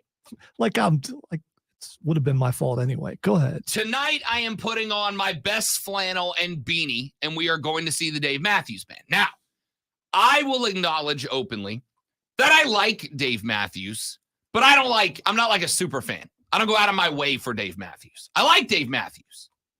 If Dave Matthews is on the radio, I listen to it. If I'm in a car driving with somebody and they put on Dave Matthews, I'm not going to complain and ask for the aux cord. All right. You mentioned on the stream about the musicianship. I like the band. Phenomenal band. I mean, the singing kind of, I like Dave Matthews as a singer. Yeah. The band is one of the most tightly constructed bands of all time. As a musician, I love the band. But here's the discussion we're having. The lady friend looked up the set list because this is show number 2 of the current leg of the tour that they're on. They played last night. I don't know where, but they played last night. And tonight is show number 2. And so she looked up the set list. And she told me yesterday evening that after looking up the set list, she was like, he's not playing any of his classics, right? He's not playing Ants Go Marching. He's not playing Crash Into Me. He's not playing any of the songs that made Dave Matthews Band, Space Between, Crush. He's not playing any stuff that made him. Wow, I did know more songs than I thought. You 100% do. All right. You 100% do. He's playing none of his classic stuff. It's all either new stuff or B-side stuff that we don't know yet, right? And so there is a debate raging on in her office right now because there's a group of us from her office all going. And so there's a debate going on in her office right now, Zoe, that is if he plays the same set list and he's not going to play any of the standards, he's not going to play any of the stuff that I know, right? I know. Then when he hits the intermission, we'll leave. We've seen, all right, now I can say I've seen Dave Matthews, but I don't really know any of the jams, so I'll leave. See, but from what I can tell, he's more of a vibe guy. So you're going there for the vibe of the crowd. 100%. It's kind of like, I don't know, Grateful Dead. I know but or one of those bands, Sure, Fish or it's something. like seeing Fish. You never know what Fish is going to play. Yeah. But you're not there specifically for songs. You're there for the environment. Right. That's what I've always thought of for Dave Matthews. It's more, in my opinion, a hipster convention, but still, it's a vibe thing. Maybe that's the case. Now, again, I've never seen Dave Matthews before. This will be my first time seeing Dave Matthews. My question is, are we good with that? Are we good with, all right, we watched half the show. He's playing all new stuff. He's playing stuff we don't really know. He's playing stuff we haven't really caught up with. Maybe it's new album material. Maybe it's B-side material from old stuff that, just never really caught on or never caught our attention or whatever. But there's a big debate going on in her office right now, because half the people in the office are like, yeah, if we get to halftime and I haven't known anything, then I'll go ahead and take off because it's, it's a weeknight, it's a school night, whatever. And there are half that are like, why would you even go then? Right? Why would you even go? Why would you participate if you're going to walk halfway out? One of her coworkers was just quoted as saying, "You guys are yucking my yum," which is a phrase I now hate. I hate that phrase. It's the first time I've ever heard it, and I hate that phrase now. Because I hear it in Valley Girls speak. How could you not hear You're yucking my yum. I hear Tiffany Stratton saying that. I hate it. But is that okay? Is that an okay thing to do, is to bounce? Joey B said, at this point, 30-ish years into your music career as an artist, if you intentionally do not play your hits, you're being a hole. I mean, I feel like the way he phrased it, I could get away with. I would have hit it. You'd hit it? Yeah, Okay. I'd hit it. I'm just letting you know. That's that fair. That's why I said, get angry with me all you want. I don't know, man. I don't know. I don't know if that's the right call or not. I don't know if that's the right call or not. Is that any different than going to see your favorite football team and they're horrible? They're not coming back and you leave at halftime. Not to me. Now, I have also said before, like with football, there's a difference between your team is losing versus your team sucks, right? If your team is losing, I'll stay. If my team's losing, I'll stay. If they are genuinely putting out their best and they're just not as good as the other team, I'll stay. But if I go out there and you're stinking the place up and you're not executing, there's no effort, whatever, and that's translated to me, then I'll bounce, right? If I go out there and I'm watching you lose to a team that is better than you, I'll stay. Because I understand the amount of work you put into getting ready for that game to give it a crack, and you just weren't good enough. It happens. But if I go out there and I'm watching you get away from your game plan, you're losing to an inferior team, you're not executing, there's no hustle, there's no effort, then I'll bounce. But I think that's apples to oranges with a musician, right? I'm not saying I need Dave Matthews to come out and only play his greatest hits. Give me some other stuff. That's the other part of the fun of going to a concert is, yeah, I'm going to get the stuff I know and love, but I'm also going to get to see him do some stuff that I didn't expect, right? One of my favorite concerts of the last few years, we saw Zach Brown Band a couple of years ago. And Zach Brown's concert, I am not uber familiar with Zach Brown. I am now because he earned me as a fan that night. Part of the reason he earned me as a fan was the way he built his shows. So the first set, the onstage set was him and an acoustic guitar, and the set around him was like a local dive bar. And then the second set he played was him with a bassist and a drummer. And the set went from a local dive bar to a small music venue kind of thing. And then the third set was a full orchestral rock and roll band with the vibe of playing the Grammys. It was enormous. And he walked you through his music chronologically, start when he was playing dive bars in Nashville to now traveling on these big circuits. So not only did he tell a story with his songs, but he told it with the size of that sounds really cool. It was very cool. But also he threw a bunch of stuff in there and expect. At one point in the middle of one of his rocky or country songs, they launched into Kashmir by Zeppelin and they killed it. And I'm like, yo, this is super dope. I love this. Zach Brown earned me as a fan. But he also hit, as our boss likes to say all the time, Lonzo, play the classics. There's a reason they're classics, right? And so if I roll up in there. I've never heard him say that. Yeah. If I roll up in there and Dave Matthews Band doesn't play the classics, am I a jerk for bouncing at halftime instead of sticking around for the second set? I don't know. All right. Joey B said, this is like if I go see the Lakers and they'll play LeBron and AD, I'd absolutely leave at halftime. Yeah, this is part of the reason the load management discussion in the NBA has been so contentious over the years. It's not because listen, the NBA does not care basketball-wise if the Lakers decide to give LeBron and AD a load management night. They don't care. One game is not going to make them or break them. What they care about is how many, especially at an away game, right? If you're a Hornets fan and the Lake Show comes to town, and I think the Lakers are in town tomorrow, as a matter of fact, at Charlotte. If the Lake Show comes to town and you buy tickets a couple months out because you know LeBron and AD coming to Buzz City is going to sell out the pavilion. If you buy those tickets months out and then the Lake Show shows up and LeBron and AD are in street clothes, that's kind of a huge bummer, and you're less likely to buy more tickets or tune in the future, right? You're going to feel slighted by that. That's why load management is a discussion. I think it's adorable all the time that NBA fans are like, oh, the competition levels down is soft and definitely soft. Yeah. It is not that LeBron is playing.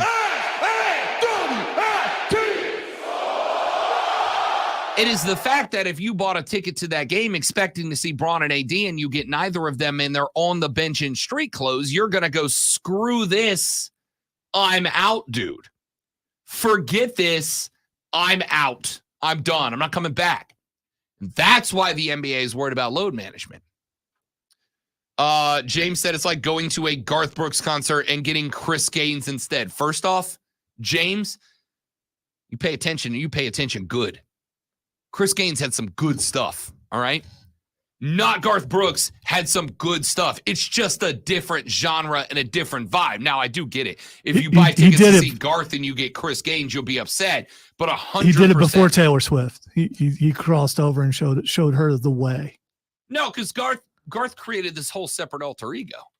Right. Like it was an entirely different person. But he went away from country, right?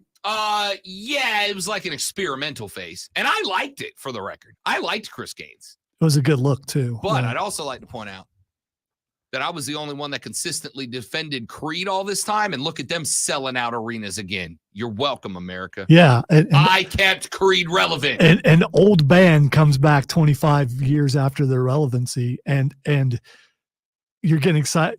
You don't realize what you're doing, right? It's like you're going to watch a reunion tour. You're watching like an 80s revival, except it's like 10 years later. It's like a 90s revival.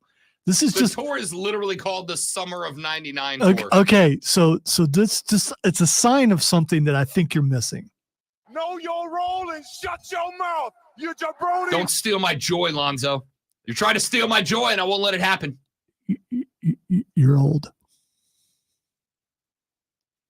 I don't know. I don't know if I don't quite know how to answer that, to be honest. Yeah. It's true. But I am excited.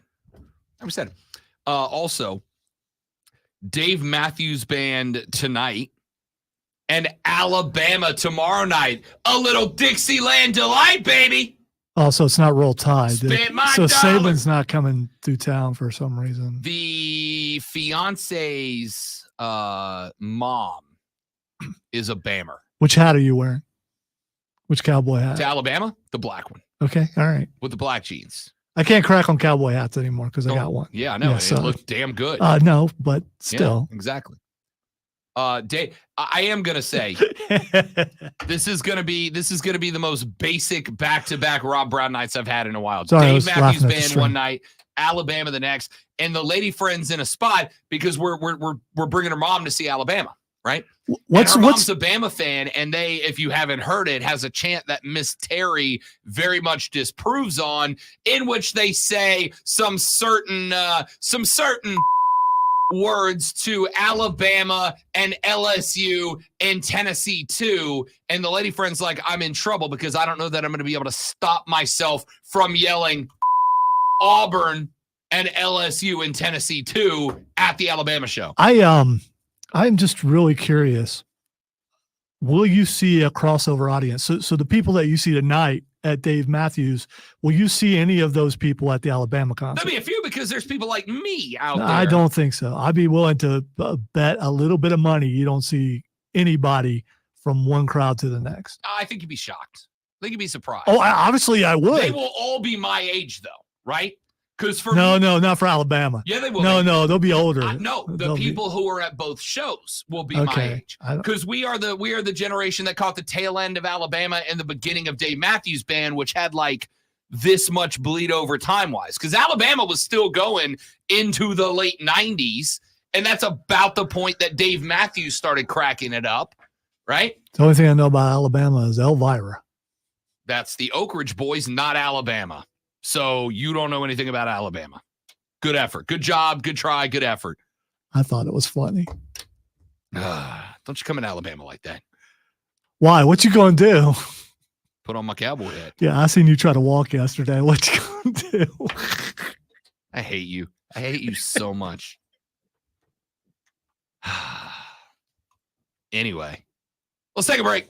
Trade talks have begun again. Yeah. Texter said, I saw Eric Clapton when he put out the acoustic album in the 90s, and he didn't play a single one of his songs, just New Orleans old covers. Awful. Well, if you went to him after he dropped an acoustic album, right? Now, if you'd have seen Clapton, like I saw Clapton in Tampa in like 2008, and he played Yardbirds, he played Cream, he played all of it, right? He played the hits. Texter said, my boss is a miserable. Shout out to Jeff, you dumb. But it's okay. Jeff is not listening because he sucks donkey. So shout out to Jeff, my boss, for being miserable. Dude, I'm not talking to Rob. I'm talking man, my guy, it's either change jobs or get a vacation or something. Yeah, Jeff. Do better, Jeff. Also, yeah, Jeff, lighten up, dude. Be a better boss, Jeff. Nobody likes you. Come on, Jeffrey. Come on. It's okay, because Jeff is not listening right now. Allegedly. You better hope, Texter. Because I suspect if you're the type of dude that drops a Jeff is a miserable on the radio, Jeff knows who you are, pal. All right? Look out for Jeff now. Jeff might be in the Armada and you just don't know. All right, let's take a break. When we come back here in just a minute, Heisman Trophy odds. Who do you like? Who don't you like? The updated odds, to me, are very interesting and worth a discussion. So let us discussion them when we return. Robin Lonzo and you on the Rob Brown Show. This is the Fan Upstate. QC. All right, guys, live read right here. Stay right there. We'll be right back.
everybody beat up on me for being a pushover.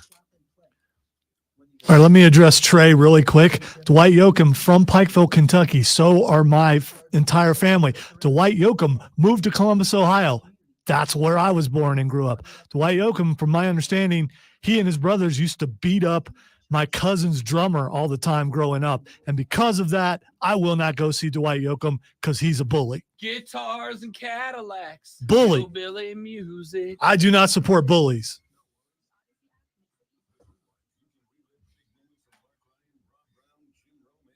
And the drummer, we'll call him Scott, did not deserve it, I'm sure. Them Yoakam boys. No, that's what they used to say. Them Yoakam boys.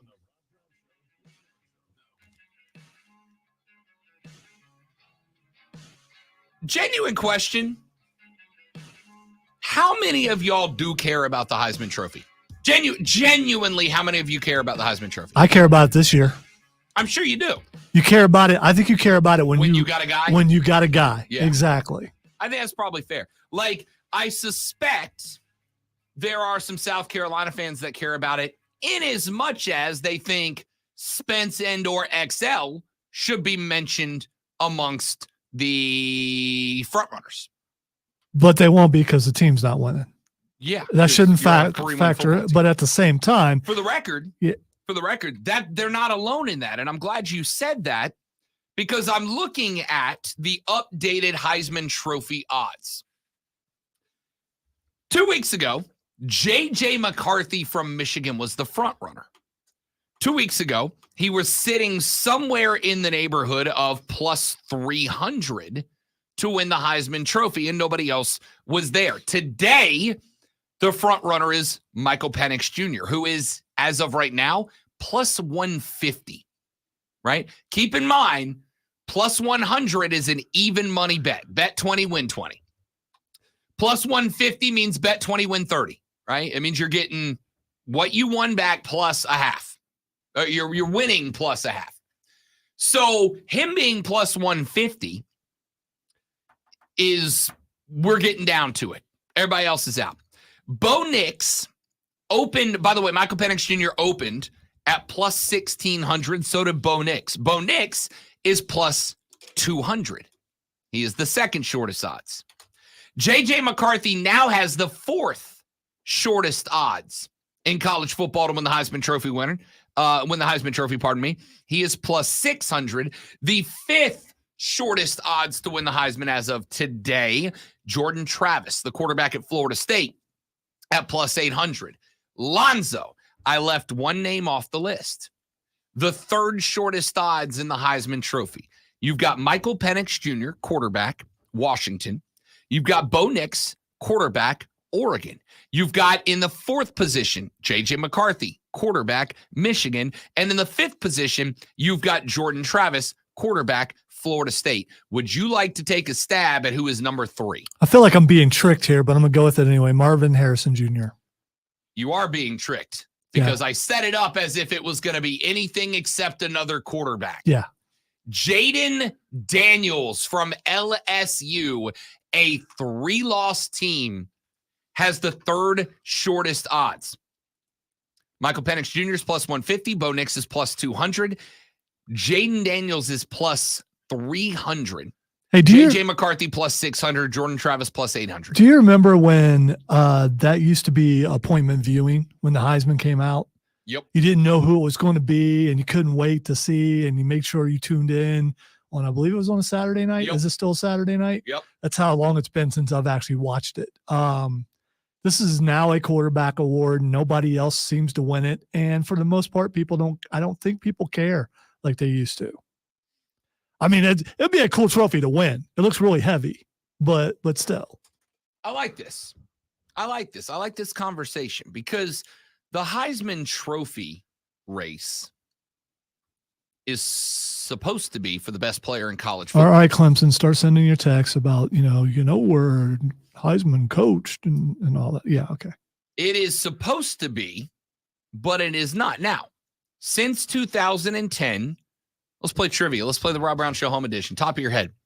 Since 2010, there have been 2 non-quarterbacks to win the Heisman. Who are they? I'll give you a hint. One of them plays for the Philadelphia Eagles now. One of them plays for the Tennessee Titans now. Derrick Henry in 2015. In 2020, Devontae Smith from Alabama. Only two. And by the way, both of them from Alabama. I wonder if I were a sports guy, would I have known that? Possibly. I figured giving you Philly and Tennessee would seal the deal. Who else in Tennessee could it be but Derrick Henry? It did not. I haven't paid attention to this thing in so long. Fair enough. What year did Tim Tebow win? What year did Tim Tebow win? That might be the last. 2007? Might be the last time I really paid attention. Yeah, 2007. Bang, nailed it. So, my question, by the way, Tim Tebow, the first sophomore to win. Yeah, and that's probably the reason. I mean, it was a big deal, them, pointing that out. So, I'm intrigued by this, and I'm intrigued by the appearance of Jaden Daniels on this list. I'm intrigued by the list of Jaden Daniels on this list. Why did the Michigan quarterback drop? JJ McCarthy had a good game this weekend. They're still undefeated last time I checked. They are.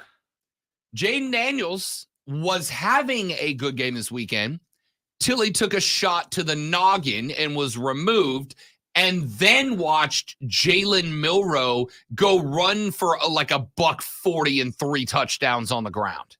Right? So we're finding out he's a system quarterback, and so now now his odds drop. JJ? Well, because another quarterback came in. Oh, gotcha. Yeah, so that means it's the system. It's not the QB. No. Jaden Daniels got knocked out of the game, not JJ. Jaden Daniels got knocked out of the game. Jalen Milroe, who was the quarterback at Alabama, stepped in after Daniels because they were dueling each other for a while. And remember, for a while, LSU was actually up on Alabama. And then Milroe started going bananas on the ground. Jaden Daniels got knocked out of the game. Alabama pulled away and ended up knocking off LSU and going ahead and all but crowning themselves the kings of the SEC West.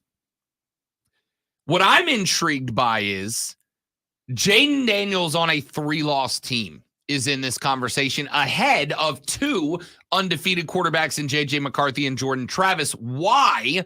All right. I mean this. Jesse brings up a good point because I remember this. Because when Lamar Jackson won for Louisville, Louisville started out really, really good.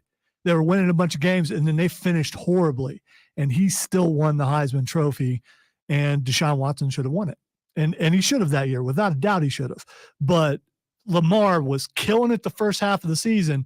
Then they stopped winning, and it didn't matter. He had cemented by mid-season the trophy. All right, so I had another question I wanted to come to, and I'll put that off to answer this. Sorry, but I thought that went together. I will come to this because I think this is a good question and a valid question.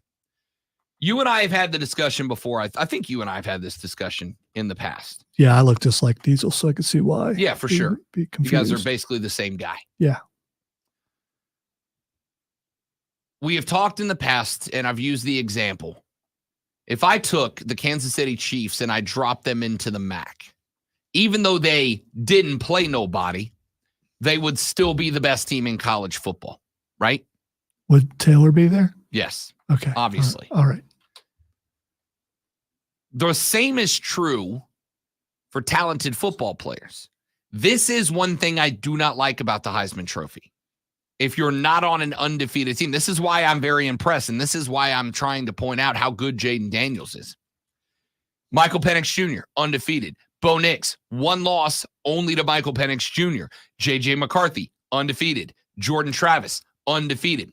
There is a combined, between everybody who's not Jaden Daniels in the top 5, there's a combined single loss.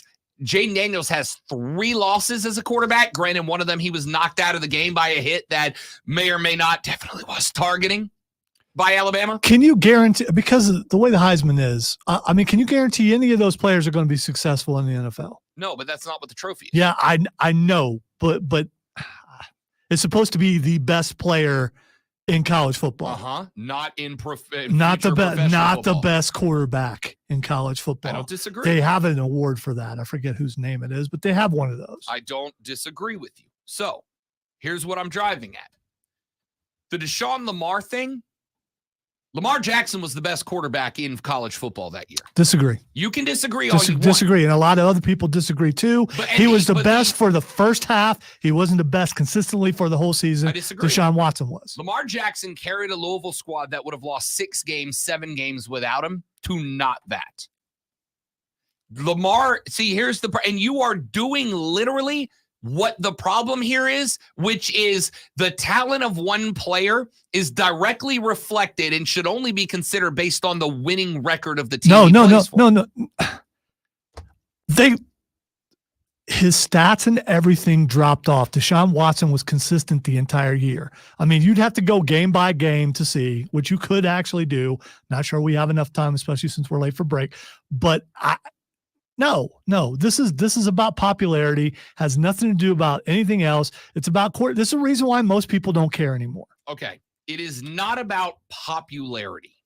All right. That is not the right word to use. Popularity is not the right word because popularity implies that we all have a say in this, and we don't. It is the Heisman Trophy Club and nobody else. It is not about popularity. I do think it is about eyeballs on. I do think it is about I think it's about visibility, not popularity. Lamar Jackson, the year he won, and yes, Keegan's got a point. I had a whole different direction on this, but I'm glad we got here because this is an important part of the conversation as well. Lamar Jackson was absolutely the most visible quarterback that year. You also have to keep in mind what Lamar Jackson did was to be a star on a team that had no stars. Deshaun Watson was a star on a team that had stars, multiple stars, not just him. And so because Lamar was a star on a team that had no other stars, his star shone brighter in the night sky than any other. Lamar Jackson deserved it. Tim Tebow was on a team full of stars and shined brighter than all of them on that team. I was going to go the direction here of why are we not putting other guys, primarily Marvin Harrison Jr. on this list? Because Marvin Harrison Jr., in my opinion, is the only thing saving Kyle McCord and his Buckeyes from being a 2-loss football program right now. The thing is, if Ohio State beats Michigan and Marvin Harrison Jr. has a good game, he'll be in New York. Not right now, he won't. When does it happen? December. We got plenty of time. Right. I said if they beat Michigan and he shines in that game, he will be invited. Beating Michigan, just a beating Michigan season or game, pardon me, is not enough to get him there. It is because he's been good enough all season to be there. He is one of, if not the best player in college football, not being recognized. The direction I was going is, why isn't he on this list? He will be if they beat Michigan and he shows out. It's a weird spot because on one hand, I started the argument if he should be on here. On the flip side, I think you are putting so much weight on a Michigan-Ohio State rivalry game as like America's game that you think that's going to be what breaks him out by itself. And I don't think that's true either. It will be the most marquee game that before the playoffs, without a doubt. I'm not arguing with that. And so that would, okay, all right. But we got to talk more about it. We got to take a break, though. We're way late. The Rob Brown Show's on your radio. It's the Fan Upstate.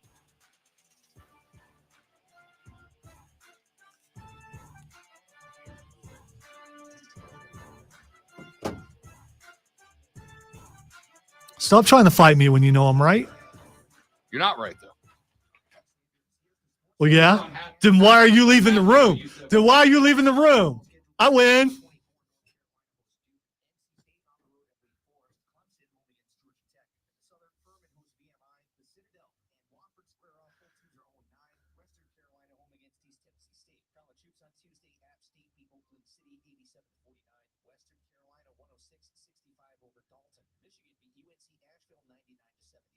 All that aside, Trey, I'm still not going because it's country.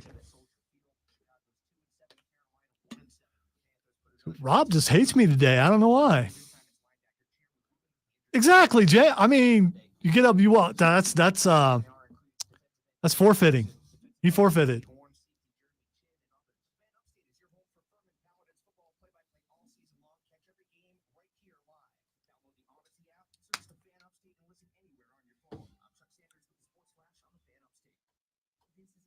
notice to consumers facing $10,000 or more in credit card debt, medical bills, or other unsecured debt. You may not be required to pay it all back because there are special programs now in effect that will significantly reduce the amount you will owe if you qualify. This is not bankruptcy or a debt consolidation loan. These programs, which the credit card companies like to keep secret, exist to aid American consumers struggling with overwhelming credit card debt by offering tremendous savings and real debt relief. Accredited Debt Relief has established a special hotline for you to call and learn. He does, James. You're right. He absolutely does. Although, I didn't clip it, he told me once this week that I know ball. Nearly fell out of my chair, but it didn't because that would hurt.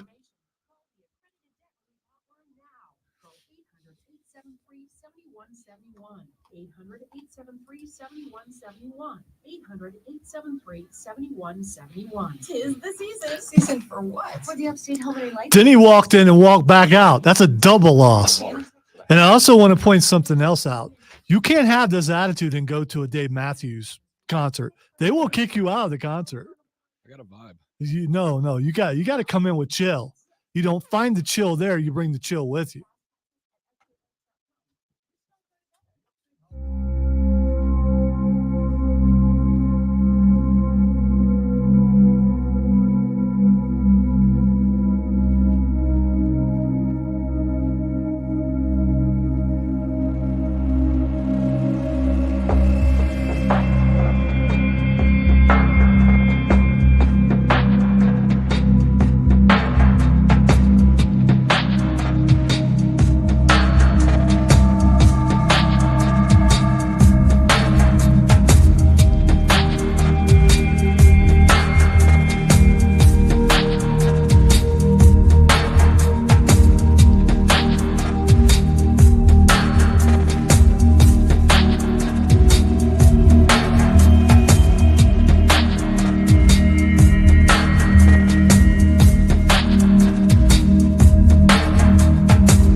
Now, the question is, dear listeners, will he admit to the fact that, that he forfeited when he walked out of the room? The random drug test thing, that's funny. Do you know what station's down the hall? Stillman didn't get his name by being rock hard. And I wasn't even talking about him.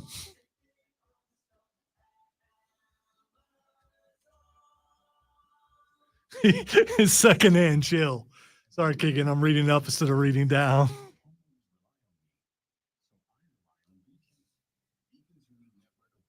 You're gonna wear something different. Oh yeah, that's right. You're gonna wear.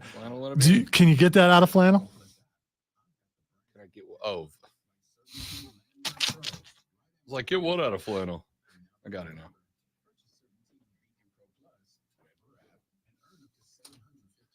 You said you paid attention, so I just was helping you prove that you do. So it is hard to pay attention to me because I'm like Woody Woodpecker. I'm like all over the place. I do laugh right now, but I gotta save my voice for, what the X. I'm gonna play some Red Flannel for you coming back. That's the name of the song. Get you back into that vibe.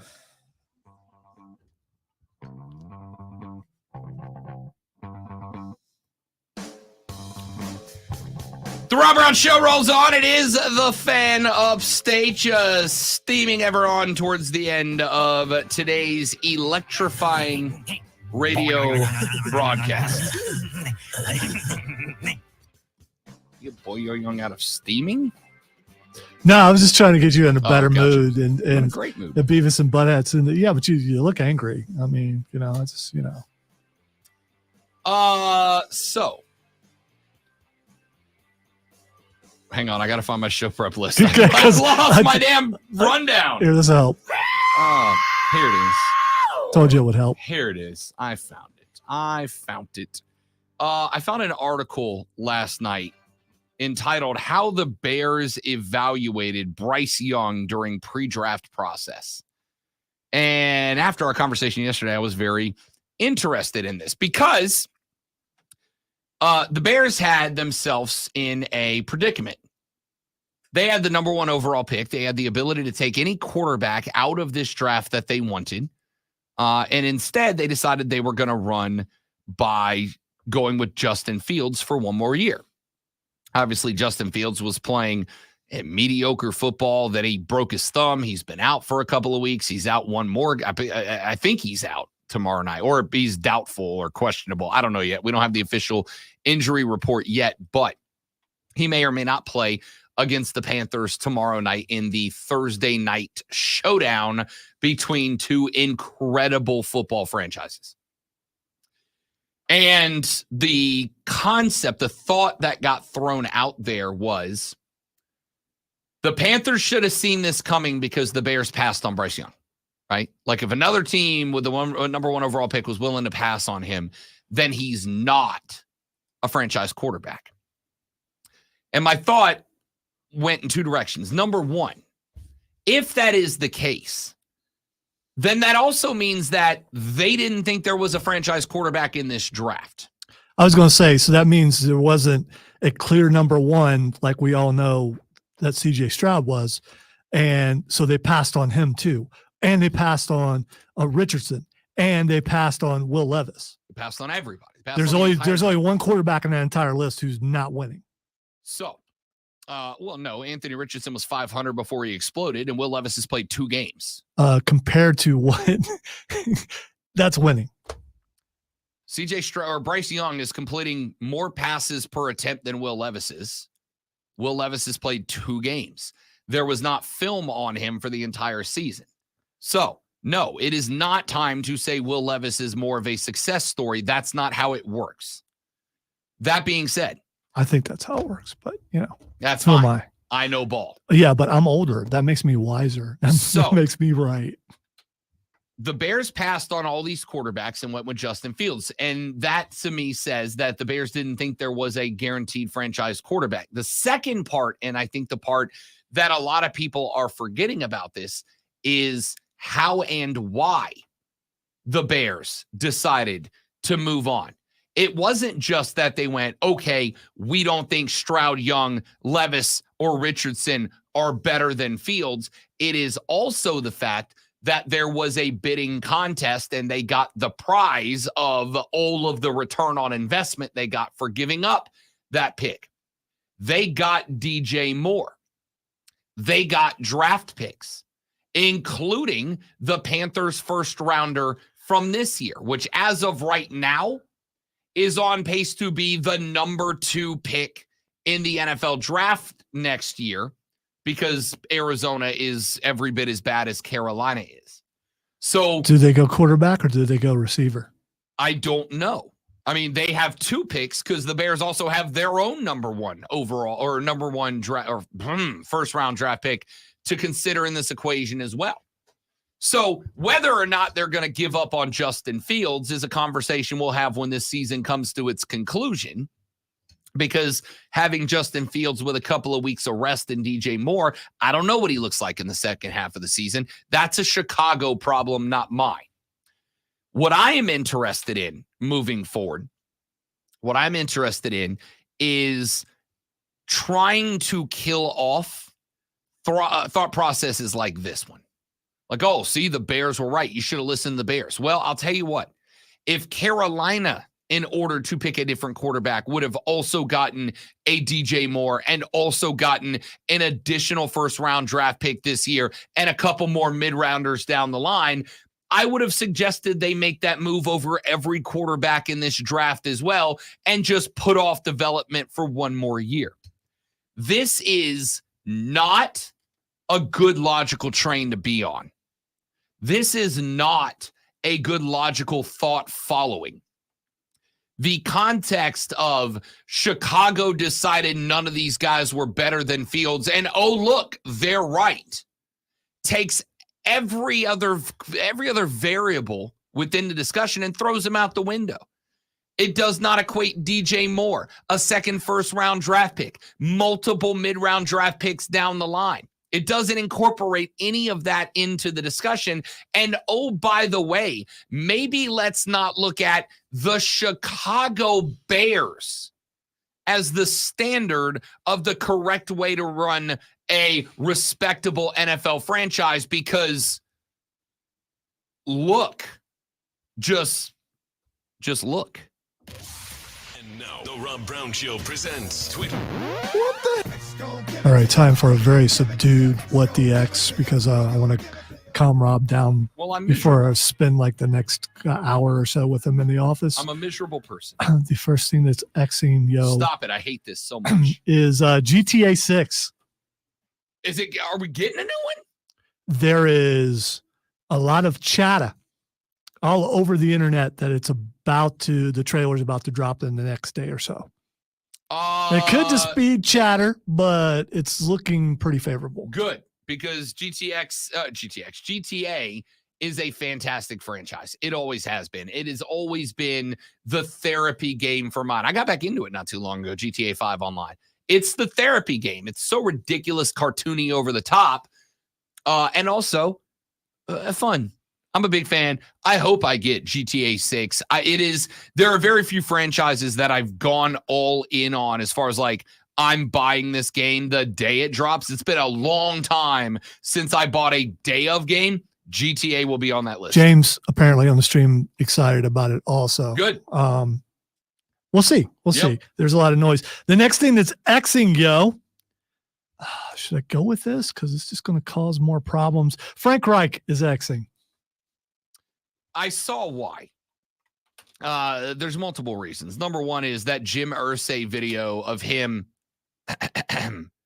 dancing. Dude, it was awkward. Yeah, I don't know. Best. I don't know what that was. It was awkward. That's just weird. That video of him dancing going around as the Colts went in and beat Frank Reich and his Panthers. It is a hilarious, memeable moment. Without a doubt. It's hysterical because there's nothing Twitter likes better than dunking on people, whether they deserve to be dunked on or not. All I'm saying is I am not giving up. If you are giving up, I respect it. That's your decision. I am not writing this team off yet. All right. And finally, let's go with marijuana. Dave Matthews Band tonight at the Well. If you're going to be there, I'll see you there. I'll be the handsome, tall, good-looking guy in flannel and a beanie. I'm sure I will stick out. That's not why it's Xing, but he's probably right. I think a bill passed to legalize recreational marijuana in Ohio. Is Dave Matthews from Ohio? Might as well be. Might as well be. That's it for us, ladies and gentlemen. Thank you very much for listening to the show. Hope you enjoyed it at least half as much as we enjoyed bringing it to you. We will see you back here tomorrow to do it all over again. We got Fight Club tomorrow. We got Rashad Beard, Emily Adams, and more. That's on tomorrow's edition of the Rob Brown Show and the Fan Upstate later. Yeah! Is Emily back from Paris? Should be. I'll check in with her tomorrow morning and find out. Wasn't there a show called Emily in Paris? I think there was. I don't know how to answer that question. I want to say there was one because Peyton Manning did a skit about it on SNL. It was called Emily in Paris. Yeah, it was literally called Emily in Paris, starring Lily Collins, Ashley Park, Lucas Bravo, Lucien Leviscon. All right, you haven't named anyone that I've ever heard of before yet. Lily Collins has been in some stuff. I couldn't tell you what it is. Really? Actually, she was in Mirror Mirror. Yeah, didn't see that. Roberts. Yeah. She was in The Blind Side, apparently. Okay, well, I did see that.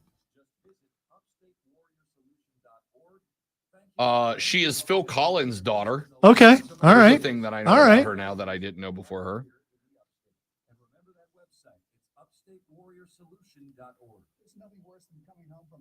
Yeah, it's Phil Collins' daughter.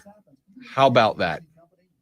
You learn something new every day about Lily Collins, a person whose name I will forget by now. All right, dudes and dudettes, that's it. I'm going to go post a bunch of audio and then get ready for Dave Matthews Band. Crash into me, yeah. Why'd you say like Kermit the Frog there? You. I like Dave Matthews. I'm making out words. You need to be a little more incoherent, and then it'll be being a jerk to Dave Matthews for no good reason. All right, have a lovely day. Thanks for hanging out. You're all spectacular people. Have the loveliest of Wednesdays. Goodbye.